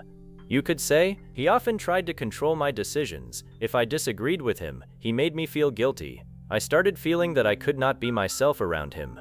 The explanation communicates a complex relationship without requiring the exact adjective. Someone asks, was he always like that? You want to say occasionally. You can say, not all the time. It happened only in certain situations, especially when I wanted to make a decision he did not like. Again, the conversation continues. You are using your English to show the meaning instead of waiting for one word to carry everything. You can train this skill deliberately through missing word practice. Choose an object near you, but do not say its name. Describe its group, appearance, purpose, and location. For example, it is a small electronic thing. I keep it on my desk. I use it to move the arrow on my computer screen and click on things. The object is a mouse. Now describe a place. It is a place people go when they need to borrow books, read quietly, or study. The place is a library. Now describe a person's quality. This person does not give up easily. Even when something is difficult, they continue trying. The quality is persistence or determination. Now describe an emotion. You feel this when you expected something good, but the result was not as good as you hoped. The emotion is disappointment. This practice teaches your mind to move from meaning to explanation without waiting for one label. You can make the exercise stronger by choosing words you frequently forget. Write each word on a small piece of paper. Look at the word, turn the paper over, and explain the meaning without using it. After your explanation, say the exact word and create one complete sentence with it. For reliable, you might explain, "This describes someone you can trust because they do what they promise." Then say, "My colleague is reliable because she always completes her work on time." Now you have trained both recovery and exact retrieval. Another useful exercise is storytelling with forbidden words. Choose a simple story, but remove 3 important words from your vocabulary. Imagine you are telling a story about missing a train, but you cannot use station, ticket, or late. You might say, "Yesterday I went to the place where trains arrive and leave. I had already bought the paper that allowed me to travel, but I arrived after the correct time. The train had already gone." This may feel unusual during practice, but it strengthens your ability to stay calm when language becomes limited. You can practice missing emotions in the same way. Tell a story about feeling nervous without using nervous, worried, or afraid. "Before the interview, my hands felt cold, my heart was beating quickly, and I kept thinking that I might forget what to say." The story remains clear. You can also practice recovering during questions. Ask yourself, what is something in your home that you use every day? Begin answering. While speaking, deliberately imagine that one word is missing. Do not stop, describe it. "There is a machine in my kitchen that I use every morning. I put bread inside it and it makes the bread hot and slightly brown. I use it when I make breakfast." Then say, "The word is toaster." This kind of controlled difficulty prepares you for uncontrolled difficulty in real conversations. Your recovery can become faster through a simple mental sequence. First, stay with the meaning. Do not let your attention disappear into the search. Remember what you want the listener to understand. Second, choose the easiest recovery route. Can you use a simpler word? Can you describe its purpose? Can you give an example? Can you compare it with something? Can you say the opposite? Can you rebuild the sentence? Third, complete the thought. Do not continue searching for the original word after the listener already understands you. Return to the conversation. This last part is important. Sometimes a learner successfully explains the missing word but continues searching for it mentally. The listener has understood, but the learner is still trapped in the previous sentence. Let the missing word go. If it returns later, you can notice it and learn from the moment, but you do not need to carry the search into the rest of the conversation. Suppose you say, "The meeting was moved to another day." That communicates the meaning of postponed. You do not need to spend the next 5 minutes thinking, "What was that word? It starts with P. Why can I not remember it?" Stay present. Listen to what the other person says next. Fluency depends not only on producing language, but also on remaining connected to the interaction.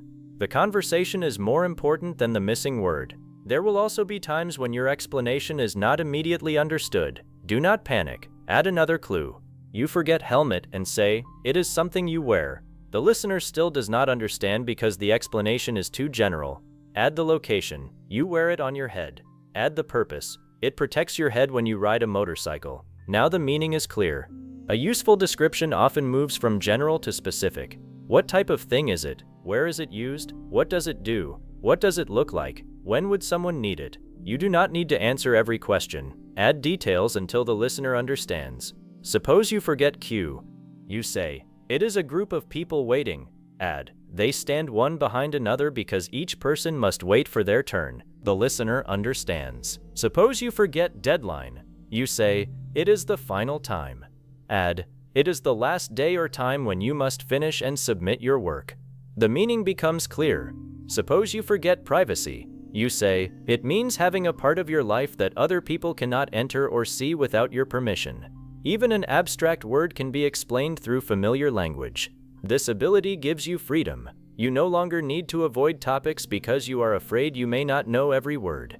You can discuss travel without knowing every travel term. You can explain your work without knowing every professional expression. You can share feelings without remembering every emotional adjective. You begin trusting the English you have. That trust changes how you sound. Your voice becomes steadier because a missing word is no longer an emergency. Your pauses become calmer. You remain focused on the listener. You take small risks because you know you can repair the sentence if necessary. Most importantly, you speak more. Every conversation becomes practice. Every missing word becomes a chance to use flexibility. Every successful recovery shows your mind that forgetting is manageable. Over time, you may even notice that the exact words return more easily. When pressure decreases, retrieval often improves. Your mind is no longer being threatened by every pause. But even when the word does not return, you are still able to communicate. That is real progress. Your old speaking pattern was, a word disappears, you panic, silence grows, the sentence collapses. Your trained speaking pattern becomes, a word disappears, you stay calm, you hold the meaning, you choose another route, the conversation continues. One pattern gives the missing word all the power, the other gives the power back to you. The next time you become stuck, remember that you are not trapped. You can describe the thing, you can explain the action, you can show the emotion, you can give an example, you can use the opposite, you can compare it with something familiar, you can rebuild the sentence completely. You have more English available than one missing word allows you to see. Do not measure your speaking by whether every exact word appears. Measure it by whether the meaning survives. A speaker who remembers every word in a quiet room may still freeze during a real conversation. A speaker who knows how to recover can continue even when memory becomes imperfect. That recovery skill is not a smaller form of fluency. It is one of the strongest forms of fluency. When the exact word refuses to come, do not let your entire English disappear with it. Keep your attention on the person. Keep your confidence inside your voice. Keep the meaning alive. Tell yourself, one missing word does not have to stop my English anymore. Chapter 7. The Daily Simple English Speaking Routine. Understanding the simple English advantage can change how you think about speaking, but only repeated practice can change how you speak. You may now understand that communication is more important than perfection. You may believe that a simple word used immediately is better than an advanced word that arrives too late. You may know how to explain a missing word, rebuild a sentence, and express one meaning in several ways, but in a real conversation, you will not have time to remember an entire audiobook. Your response must become automatic. The moment a word disappears, your mind must know what to do without needing a long explanation. Instead of returning to panic, it must return to meaning. Instead of searching every corner of your vocabulary, it must choose familiar English. Instead of allowing the sentence to collapse, it must find another path and continue. Automatic speaking does not develop because you understand the method once. It develops because you perform the method repeatedly until the new response becomes more familiar than the old one. This chapter will give you a daily routine for creating that change. You do not need to study for several hours. You do not need an enormous vocabulary list. You do not need a speaking partner every day. You need a short period of focused practice in which your mind repeatedly experiences the exact actions you want it to perform during a conversation. You need to choose familiar English quickly. You need to notice unnecessary word searching. You need to create simpler alternatives. You need to repeat ideas without stopping. You need to recover when an exact word disappears. The basic routine takes between 10 and 15 minutes. If you have more time, you can extend it into a deeper practice of 20 to 30 minutes. Both versions follow the same central principle. Do not train your mind only to know English. Train it to reach and use English while meaning is moving. Before beginning the routine, choose a quiet place where you can speak aloud. Speaking only inside your mind is not enough. Silent thinking can feel smooth because pronunciation, timing, and sentence movement are not being tested. The moment your mouth must produce the language, a different challenge begins. Your voice needs practice too. You do not need to speak loudly, but you must hear yourself. Your mouth must experience finding words, connecting phrases, recovering from mistakes, and completing thoughts. A phone recorder can be useful, but it is not required every day. The purpose is not to create a perfect recording. The purpose is to notice what happens while you speak. If you do use a recorder, place it nearby and forget about it. Do not perform for the recording. Speak as if you are explaining something to one patient and interested listener. Now begin. Step 1 is to choose one everyday topic and speak about it using only familiar English. The topic should come from your real life. Do not choose a difficult subject simply because you want to prove that your English is advanced. Choose something you could naturally discuss with a friend, colleague, neighbor, teacher, customer, or family member. You could talk about your morning routine, your work, your hometown, a meal you enjoy, a recent problem, a person who helped you, a decision you need to make, a place you want to visit, a skill you are learning, or something that happened yesterday. The topic should be familiar enough that you can focus on speaking rather than inventing information. Suppose today's topic is your morning routine. Begin speaking immediately. I usually wake up at 6:30. The first thing I do is drink a glass of water. Then I wash my face and prepare breakfast. I normally eat eggs and bread because they are quick and easy to make. After breakfast, I check my messages and prepare for work. Your goal during this first step is not to sound impressive. Your goal is to keep the meaning moving for 1 or 2 minutes. Use the words that arrive naturally. If prepare breakfast comes easily, use it. If it does not, say, I make something to eat. If you cannot remember normally, say, most days. If check my messages feels difficult, say, I look at my phone. Do not stop because the easier phrase feels too simple. The first step is teaching your mind that familiar English is allowed to lead. Many learners do the opposite during practice. They choose a topic, begin speaking, and then interrupt every sentence to search for better vocabulary.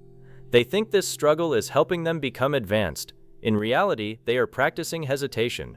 Whatever you repeatedly do during practice becomes easier to repeat in conversation. If you repeatedly stop, search, reject, and restart, you strengthen the habit of stopping, searching, rejecting, and restarting. If you repeatedly choose a clear phrase and continue, you strengthen the habit of communicating.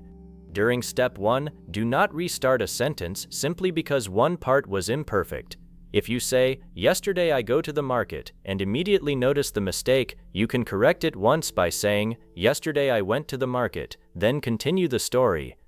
Do not return to the beginning and repeat the entire answer. The goal is not to ignore mistakes. The goal is to prevent one mistake from taking control of your speaking flow. Imagine a musician practicing a song. If the musician returns to the beginning after every small mistake, they may become excellent at playing the first 30 seconds and remain weak at completing the entire piece. You need practice completing thoughts. Choose a starting phrase if you find it difficult to begin. Today I want to talk about, the main thing I want to explain is, one experience I remember clearly is, something I have been thinking about recently is, these phrases give your mind an entry point.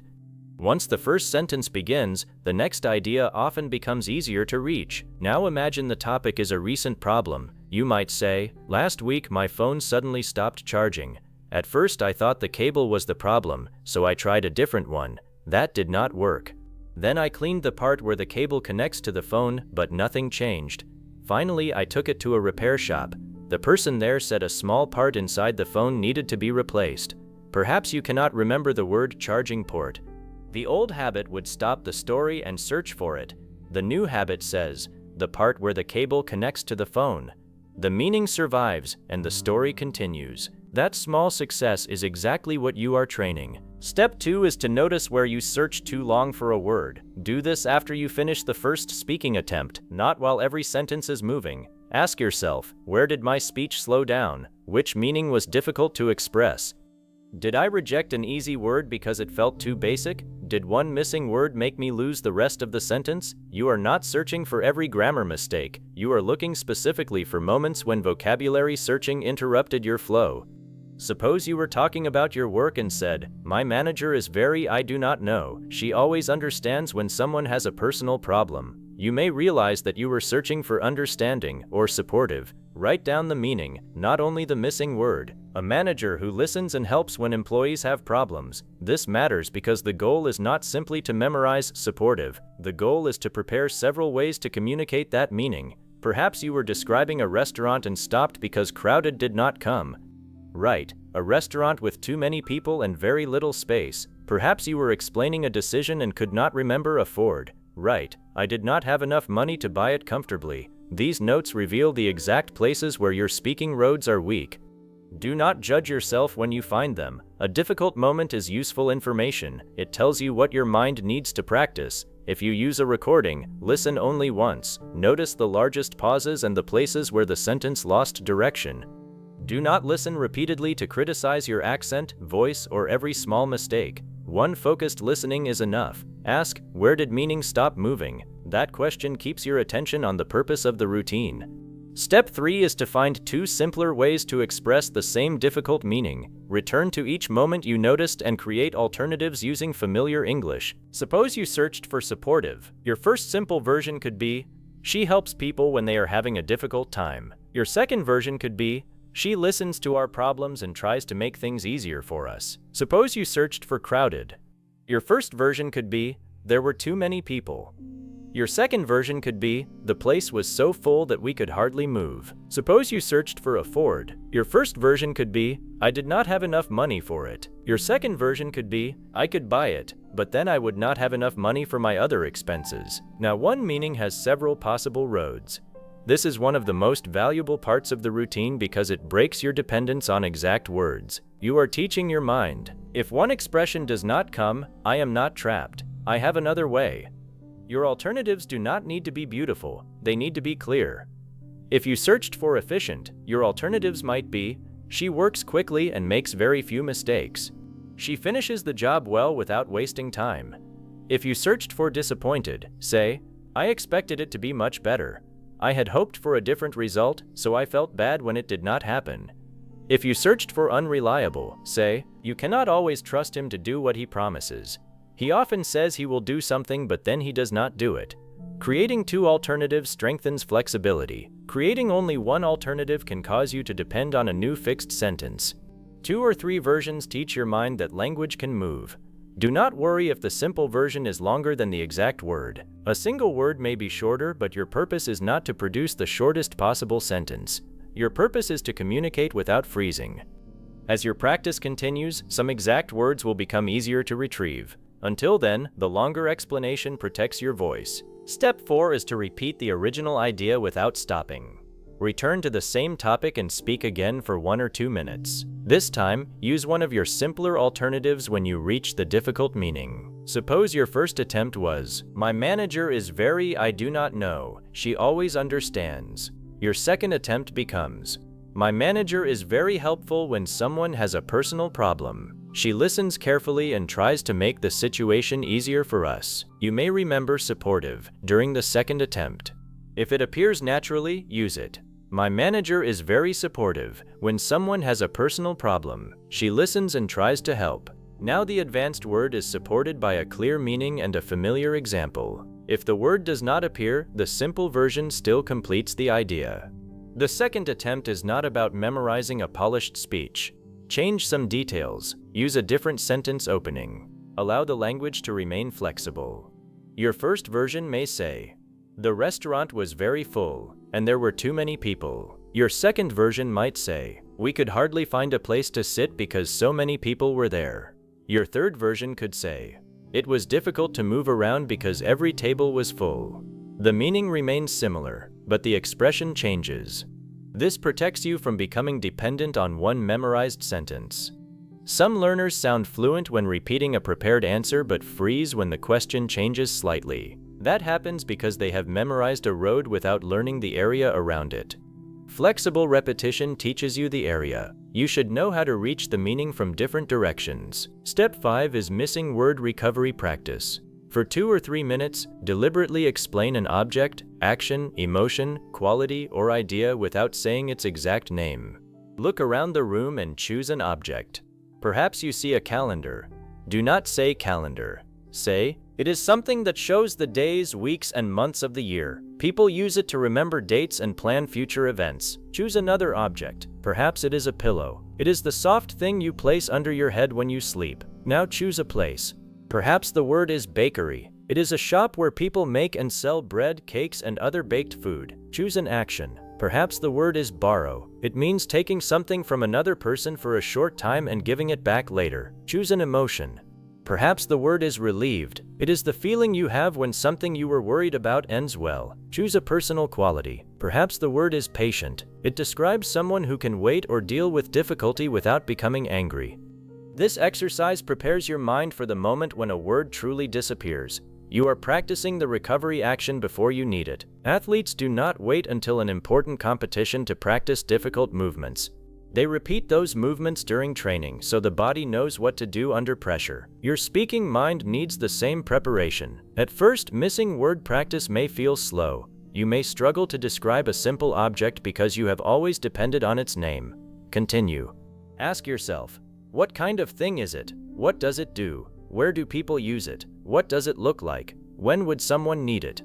You do not need to answer every question. Choose enough details to make the meaning clear. After describing the word, say its exact name and create one complete sentence with it. For calendar, say, I use a calendar to plan my appointments. For borrow, say, I borrowed a book from my friend and returned it the next week. For relieved, say, I felt relieved when I found my missing wallet. This final sentence strengthens exact retrieval while the explanation strengthens recovery. You are training both roads. The complete short routine can now be performed in 10 to 15 minutes. Spend 1 or 2 minutes choosing a familiar topic and beginning to speak. Speak for 2 minutes without stopping to improve every word. Spend 2 minutes noticing the largest word searches. Spend 3 minutes creating 2 simple alternatives for each difficult meaning. Speak about the topic again for 2 minutes. Finish with 2 or 3 minutes of missing word recovery practice. The exact timing is not important. The sequence is important. Speak, notice, simplify, repeat, recover. Every part trains a different ability. Speaking reveals what is truly available. Noticing identifies the weak points. Simplifying creates additional roads. Repeating strengthens those roads. Recovering prepares you for imperfect memory. Now let us follow one complete example. Imagine your topic is a difficult journey. During your first attempt, you say, last month, I traveled to another city for my cousin's wedding. The journey was supposed to take 4 hours, but there was something on the road and all the cars stopped. We waited for nearly 2 hours. When we finally started moving, the weather became very bad. It was raining strongly and we could not see the road clearly. I arrived very late and felt completely tired. You completed the story, but you noticed 2 difficult moments. You could not remember traffic jam. You also wanted to say exhausted, but used completely tired. Now identify the meanings. Many vehicles stopped because the road was blocked. Feeling extremely tired after a long and difficult journey. Create 2 alternatives for the first meaning. There were so many cars that nobody could move. The road was blocked and we remained in the same place for almost 2 hours. Create 2 alternatives for the second meaning. I had no energy left when I arrived. I was so tired that I only wanted to sleep. Now tell the story again. Last month, I traveled to another city for my cousin's wedding. The journey should have taken 4 hours, but the road became blocked and none of the cars could move. We remained in the same place for almost 2 hours. Later, heavy rain made it difficult to see the road. By the time I arrived, I had no energy left and only wanted to sleep. This version is clear and smooth. You did not need traffic jam or exhausted. Now repeat the story once more. Perhaps the exact words appear. Last month, I traveled to another city for my cousin's wedding. The journey should have taken 4 hours, but we became stuck in a traffic jam for almost 2 hours. Then heavy rain made it difficult to see the road. By the time I arrived, I was exhausted. The advanced words now appear inside a meaning you have already practiced. They are no longer isolated vocabulary items. Finish with missing word recovery. Describe wedding without saying it. It is a ceremony where 2 people get married, usually with their families and friends present. Describe traffic jam. It is a situation where there are so many vehicles on the road that they move very slowly or cannot move at all. Describe exhausted. It means having almost no energy because you are extremely tired. One topic has now helped you practice storytelling, simple alternatives, exact vocabulary, and missing word recovery. That is focused speaking practice. You are not randomly talking and hoping your English improves. You are training the exact mental actions required for flexible conversation. If you have between 20 and 30 minutes, you can extend the routine. Begin with short, spontaneous answers. Prepare 5 everyday questions. Do not write complete answers. You might ask, what did you do last weekend? What is something you want to improve? What kind of people do you enjoy spending time with? What is one problem in your city? What is a decision you made recently? Give yourself only a few seconds before answering. Then speak for 30 to 60 seconds. The goal is not extreme speed. The goal is to prevent long preparation. In a real conversation, questions arrive without giving you 5 minutes to write an answer. Spontaneous practice helps your mind enter speech more quickly. Use a familiar opening if necessary. That is an interesting question. The first thing that comes to mind is, I have never thought about that carefully, but I would say, from my experience. The main reason is, these phrases create a natural beginning while your next idea forms. Suppose the question is, what kind of people do you enjoy spending time with? You answer, I enjoy spending time with people who are honest and easy to talk to. The main thing is that I want to feel comfortable being myself. I do not need someone to agree with everything I say, but I appreciate people who listen and respect different opinions.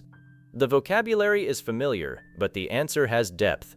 After answering 5 spontaneous questions, choose one answer and expand it into a 1-minute explanation. A 1-minute explanation teaches you to develop an idea instead of ending after one sentence. Use a simple structure. State the idea, explain the reason, give an example, add the result or lesson. Suppose the topic is a skill you want to improve. You could say, one skill I want to improve is public speaking. I can explain my ideas well when I am speaking to one person, but I become nervous in front of a group. For example, during a recent meeting, I had prepared everything carefully, but when everyone looked at me, I began speaking too quickly and forgot part of my explanation. I want to practice staying calm, looking at the audience, and speaking at a steady speed. I believe this skill would help me both professionally and personally.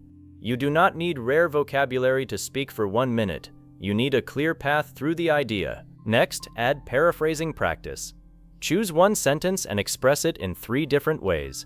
Begin with, I could not attend the meeting because I was sick. First version, I missed the meeting because I was not feeling well. Second version, I wanted to attend but I had to stay home because I was ill. Third version, my health prevented me from joining the meeting. The third version is slightly more formal, but all 3 communicate the same event.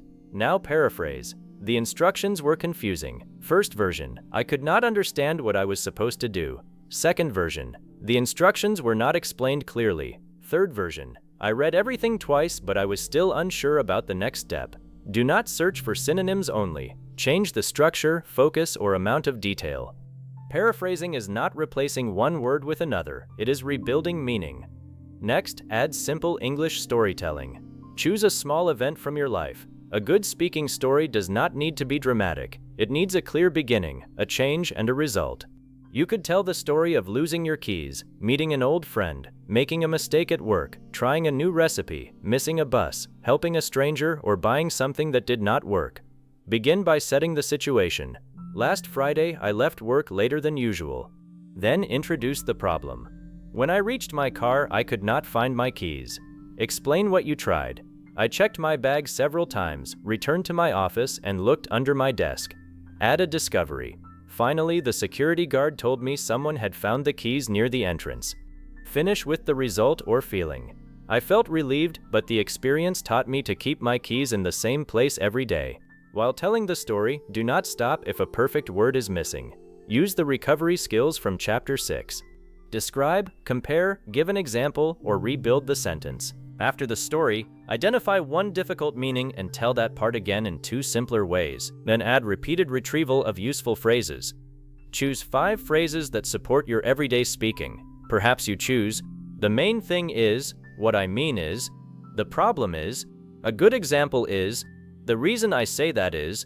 Use each phrase with 3 different topics. The main thing I enjoy about my job is the freedom to organize my day. The main thing I want to change in my routine is my sleeping time. The main thing I learned from that mistake is to ask questions earlier. What I mean is, I do not need perfect grammar before I begin speaking. What I mean is, the place was beautiful but difficult to reach. What I mean is, I agree with the goal but not with the method. The phrase remains the same while the meaning changes. This teaches your mind that the phrase is flexible, not connected to one memorized answer. By the end of the deeper routine, you have practiced spontaneous responses, longer explanations, paraphrasing, storytelling, useful phrases, and missing word recovery. This is enough to create meaningful progress if you practice consistently. Consistency matters more than intensity. 30 minutes once every 2 weeks will not build the same automatic response as 10 focused minutes most days. Your brain strengthens the roads it travels frequently. A short daily routine tells your mind, this language is needed, keep it available.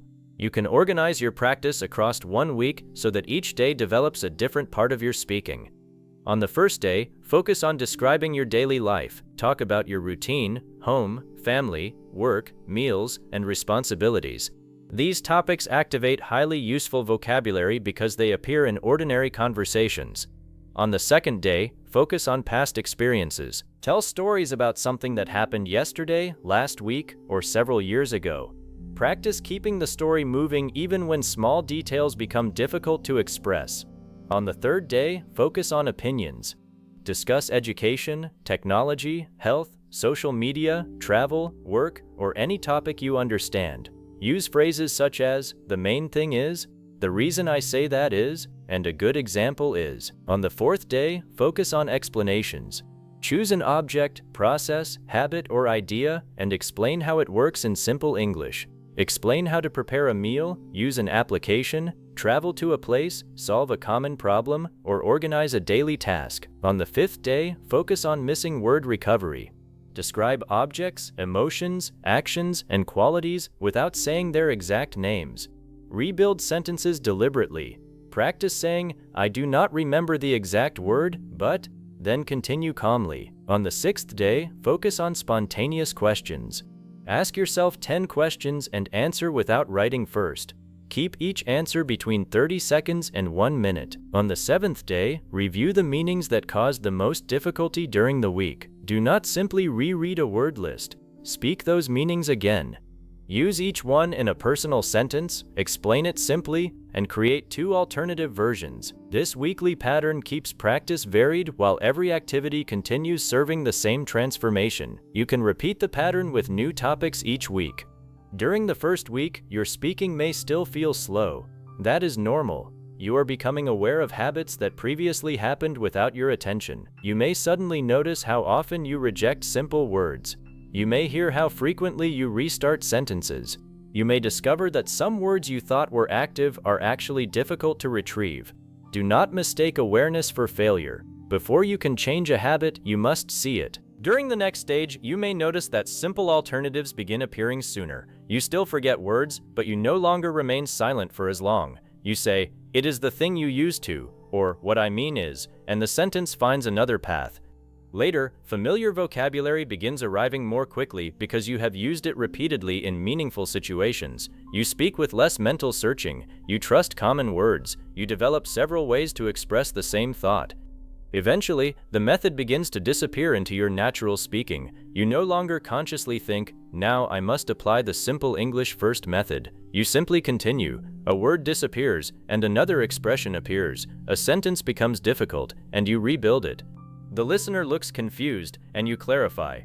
You want to express a precise meaning, and you use an example. This is what automatic flexibility feels like. Improvement may not feel dramatic from one day to the next. It often appears through small changes. A pause that once lasted 8 seconds now lasts 3. A sentence that once died halfway now reaches the end. A missing word that once caused panic now causes a simple explanation. A question that once required preparation now receives an immediate answer. A short answer becomes a complete explanation. These changes may seem small, but together they transform conversation. You should measure progress by useful signs. Notice whether your longest pauses are becoming shorter. Notice whether you recover more quickly after forgetting a word. Notice whether you use fewer empty sounds while searching. Notice whether familiar phrases appear automatically. Notice whether you can explain one meaning in several ways. Notice whether you complete more sentences without restarting. Notice whether you stay mentally present with the listener. Do not measure your progress only by the number of advanced words you use. You could force 10 difficult words into a conversation and still feel tense, slow, and disconnected. You could use common vocabulary and communicate with clarity, confidence, and genuine personality. The second result is stronger speaking. Record yourself once a week using the same type of task. For example, answer the question, what is one thing you want to improve in your life? Speak for 2 minutes. The next week, answer a similar question and compare the recordings. Do not ask, did I sound like a native speaker? Ask, did I begin more quickly? Did I complete my ideas? Did I spend less time searching? Did I recover when a word disappeared? Was my meaning easier to follow? These questions reveal the progress this routine is designed to create. There are several mistakes that can weaken the routine. The first mistake is choosing topics that are too difficult. If you know very little about economics, do not begin your practice by explaining a complicated economic theory. Your struggle may come from a lack of ideas, not a lack of English. Begin with topics you understand deeply. Fluency training works best when the idea is already clear and the main challenge is expressing it. The second mistake is writing a complete answer before speaking. Writing can help you organize ideas, but if you always write first, you train reading aloud more than spontaneous speaking. You may write a few topic words, but do not prepare every sentence. Give your mind room to create language while your mouth is moving. The third mistake is translating complete sentences from your first language. When you create a complex sentence in your first language and then try to carry every part into English, you may demand vocabulary and grammar that are not quickly available. Begin with the meaning and build it using the English you can reach. Your first language may express an idea in one long sentence. English may need 3 shorter sentences. That is acceptable. The fourth mistake is correcting every error immediately. If you notice an important mistake and know the correction, say it once and continue. If you are uncertain, finish the thought and review the issue later. Fluency practice and accuracy practice can support each other, but they do not need to happen at the exact same second. During fluency practice, protect the movement of meaning. During review, examine repeated mistakes and improve them calmly. The fifth mistake is trying to activate too many new words at once. Choose a small number of useful words and phrases. Use them in several personal situations. Retrieve them without looking. Explain them in simple English. 5 words used deeply can improve your speaking more than 50 words reviewed quickly. The sixth mistake is increasing speed before building control. Speaking quickly is not the same as speaking fluently. If speed makes your pronunciation unclear, your sentences disorganized, and your mind panicked, slow down. Your goal is steady movement, not a race. A calm sentence with a natural rhythm is stronger than a fast sentence that collapses. As familiar pathways become stronger, speed will increase naturally. The seventh mistake is treating a difficult day as proof that the method is not working. Your speaking ability will not feel identical every day. You may be tired, distracted, worried, or unfamiliar with the topic. Some days, words will come easily. On other days, you may search more. Do not judge your entire progress through one practice session. Return the next day. The routine is not asking you to perform perfectly. It is teaching you how to continue imperfectly. That ability is the heart of this book. You can also bring the routine into your daily life without creating a separate study session. While preparing breakfast, explain what you are doing. I am heating the pan. Now I am cutting the vegetables into small pieces. I am adding a little oil because I do not want the food to stick. While traveling, describe what you see. The road is busier than usual. A long line of cars is waiting near the traffic light. Several shops are opening, and people are beginning their workday. After a meeting, summarize what happened. The main purpose of the meeting was to discuss the new project. We agreed on the first step, but we did not decide who would be responsible for the final report. Before sleeping, tell the story of your day. This morning began normally, but I received an unexpected call after breakfast. A friend needed help moving some furniture, so I changed my plans and visited him. These small speaking moments teach your mind to connect English with real experience. You are no longer waiting for a special English lesson. Your day becomes the source of the language. You can practice paraphrasing messages before sending them. Suppose you want to write, "I cannot come because something unexpected happened." Ask yourself how you would say it another way. "I will not be able to come because a problem appeared suddenly." Then find a clearer version. "I am sorry, but I cannot come today because I need to deal with an urgent family matter." This teaches you to choose language based on meaning and situation. You can practice during listening as well. When you hear a strong sentence in a video, pause and express the same idea using simpler English. The speaker says, "People often underestimate the value of consistency." You say, "People often do not realize how powerful regular practice can be." The speaker says, "The results were completely unexpected." You say, "Nobody thought this would happen." The speaker says, "She was reluctant to accept the offer." You say, "She was not sure she wanted to accept it." This turns listening into active retrieval and paraphrasing practice. Do not copy every advanced sentence. First, prove that you understand the meaning by expressing it with your own familiar English. Then return to the original phrase and decide whether it is useful enough to activate. If it is useful, connect it to your life. I underestimated how long the project would take. I was reluctant to speak because I was afraid of making mistakes. The results of my test were unexpected. The advanced language now has a personal road into your memory. You can also create a personal simple English bank. This is not a traditional vocabulary list. It is a collection of meanings you often need and several ways to express them. For the meaning of needing more time, write, I need a little more time. Could I finish this tomorrow? I want to do it properly and I cannot complete it today. For the meaning of being uncertain, write, I am not completely sure. I need to think about it. I do not have enough information to decide yet. For the meaning of disagreeing politely, write, I see it differently. I understand your point, but my experience has been different. I agree with part of that, but I am not sure the whole idea is correct. For the meaning of forgetting a word, write, I do not remember the exact word, but it means, it is the thing you used to. What I am trying to say is, read one group, close the page, and use the expressions in your own examples. Your bank should reflect your real speaking needs. If you attend meetings, collect phrases for giving opinions, asking questions, clarifying, and explaining delays. If you speak with customers, collect phrases for offering help, understanding problems, explaining options, and apologizing clearly. If you are preparing for interviews, collect phrases for discussing experience, strengths, challenges, goals, and examples. If you want everyday conversation, collect phrases for describing feelings, telling stories, responding naturally, and keeping a topic moving. The purpose is not to memorize hundreds of phrases, it is to make your most useful English easier to reach. You can increase the difficulty of the routine gradually. During the first stage, practice alone with familiar topics and no time pressure. During the second stage, give yourself only 5 seconds before answering a question. During the third stage, speak while recording yourself. During the fourth stage, ask a friend or teacher to give you unexpected questions. During the fifth stage, practice in real conversations and notice how you recover. Do not begin with maximum pressure. Build control first.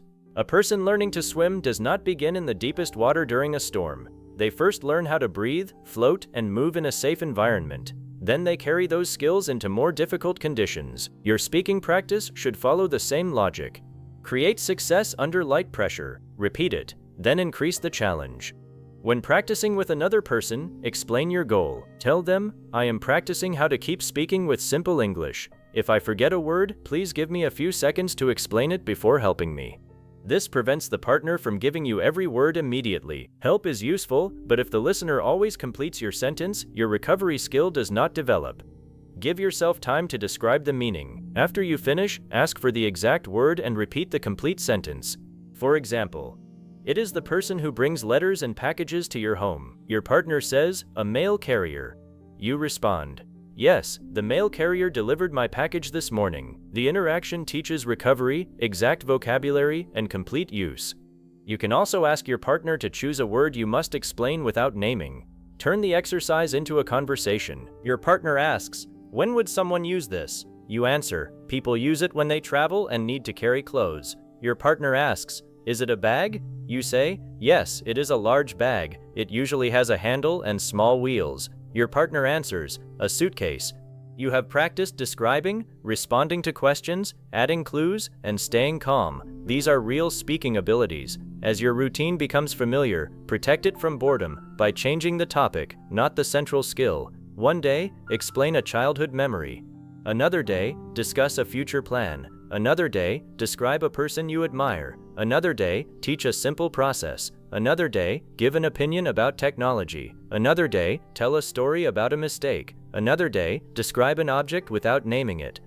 The topic changes, but the goal remains. Keep meaning moving with the English available to you. There may be moments when you feel that simple English is limiting your personality. You may have deep thoughts in your first language and feel frustrated that your English cannot yet express every detail. Do not confuse using simple English first with remaining simple forever. The method is a foundation, not a ceiling. A strong building does not become smaller because its foundation is stable. The foundation allows it to rise. When you can express the basic meaning clearly, you create space for detail, humor, emotion, and more precise vocabulary. First, say, "I was very tired after the journey." Later, add, "I was exhausted because we had been traveling all night." First, say, "I did not trust the plan." Later, say, "I was doubtful because several important details had not been explained." First, say, "She helps everyone." Later, say, "She is remarkably supportive and always notices when someone is struggling." The richer language becomes easier to add because the sentence no longer depends on it for survival. You are learning to build meaning from the ground upward. This is also how confidence grows. Confidence does not come from promising yourself that you will never forget another word. You cannot control memory perfectly. Confidence comes from knowing that forgetting will not silence you. You trust yourself because you have trained alternatives. You know you can describe. You know you can compare. You know you can give an example. You know you can use the opposite. You know you can rebuild the sentence. You know you can ask for help without abandoning the conversation. That trust changes the emotional experience of speaking. A question no longer feels like a test with one correct answer. It becomes an opportunity to communicate. A missing word no longer feels like a locked door. It becomes a moment to choose another entrance. A simple phrase no longer feels embarrassing. It becomes a tool that keeps you connected to another person. After several weeks of consistent practice, look back at your first recording. You may hear long pauses that you no longer make. You may notice how quickly you gave up on a sentence. You may hear yourself repeating the same uncertain phrase while searching. Do not feel ashamed of that earlier version of your speaking. It shows where you began. Then listen to your current recording. Perhaps your grammar is not perfect. Perhaps your accent remains. Perhaps some advanced words are still difficult to retrieve, but your meaning moves. You finish your thoughts. You explain missing words. You use familiar phrases naturally. You respond with less delay. You sound more present because you are no longer trapped inside constant judgment. That is a real transformation. Continue the routine even after improvement becomes visible. The topics can become deeper. The speaking time can become longer. The vocabulary can become richer. But never abandon the central habit that made the growth possible. Choose clear English before silence. Choose meaning before performance. Choose movement before perfection. Tomorrow, take one everyday topic and speak for 2 minutes using only familiar English. Notice one moment where you searched too long. Create 2 simple alternatives. Repeat the idea without stopping. Then spend 2 minutes explaining words without naming them. That short practice may not feel dramatic, but every time you do it, you teach your mind a new response. You teach it that simple words are not beneath you. You teach it that one meaning has many possible expressions. You teach it that a missing word is manageable. You teach it that the sentence can continue. Eventually, you will enter a real conversation and notice something different. You will begin speaking before every sentence has been perfectly prepared. You will use the language that is ready. You will reach familiar words more quickly. When an exact word disappears, you will not panic. You will explain it. You will reshape the thought. You will keep the listener connected. The conversation will continue, and only later will you realize that the old silence never came. That is when the simple English advantage has become part of you. Remember the golden truth of this chapter. Fluency grows when your first goal is not to find the most impressive English available. It is to keep meaning moving. Return for a moment to the sentence that once stopped you. You are speaking with someone in English. The idea is clear inside your mind. You begin confidently, but halfway through, one important word refuses to appear. In the past, that missing word controlled everything. You searched for it. You rejected easier words. You became aware of the listener waiting. Your confidence fell, the rest of the sentence disappeared, and the conversation moved forward without the meaning you wanted to share. A few seconds later, the perfect word returned, but the moment was already gone. Now imagine the same situation again. The word disappears, but this time you remain calm. You do not search your entire vocabulary. You do not apologize for your English. You do not allow one empty space to erase a complete idea. You choose another word. You describe what you mean. You give an example. You change the sentence. You keep the meaning alive. The listener understands. The conversation continues, and your missing word becomes nothing more than a small moment that you knew how to manage. That is the transformation of the simple English advantage. This book was never created to make your English smaller.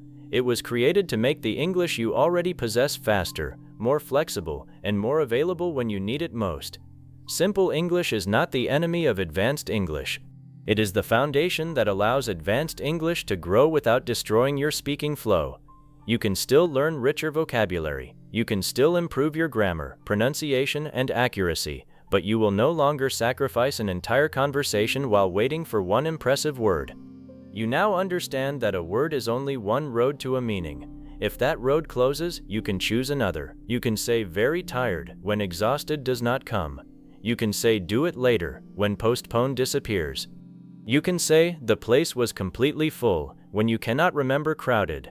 You can say I expected it to be better when disappointed refuses to appear. The meaning does not belong to one word. It belongs to you.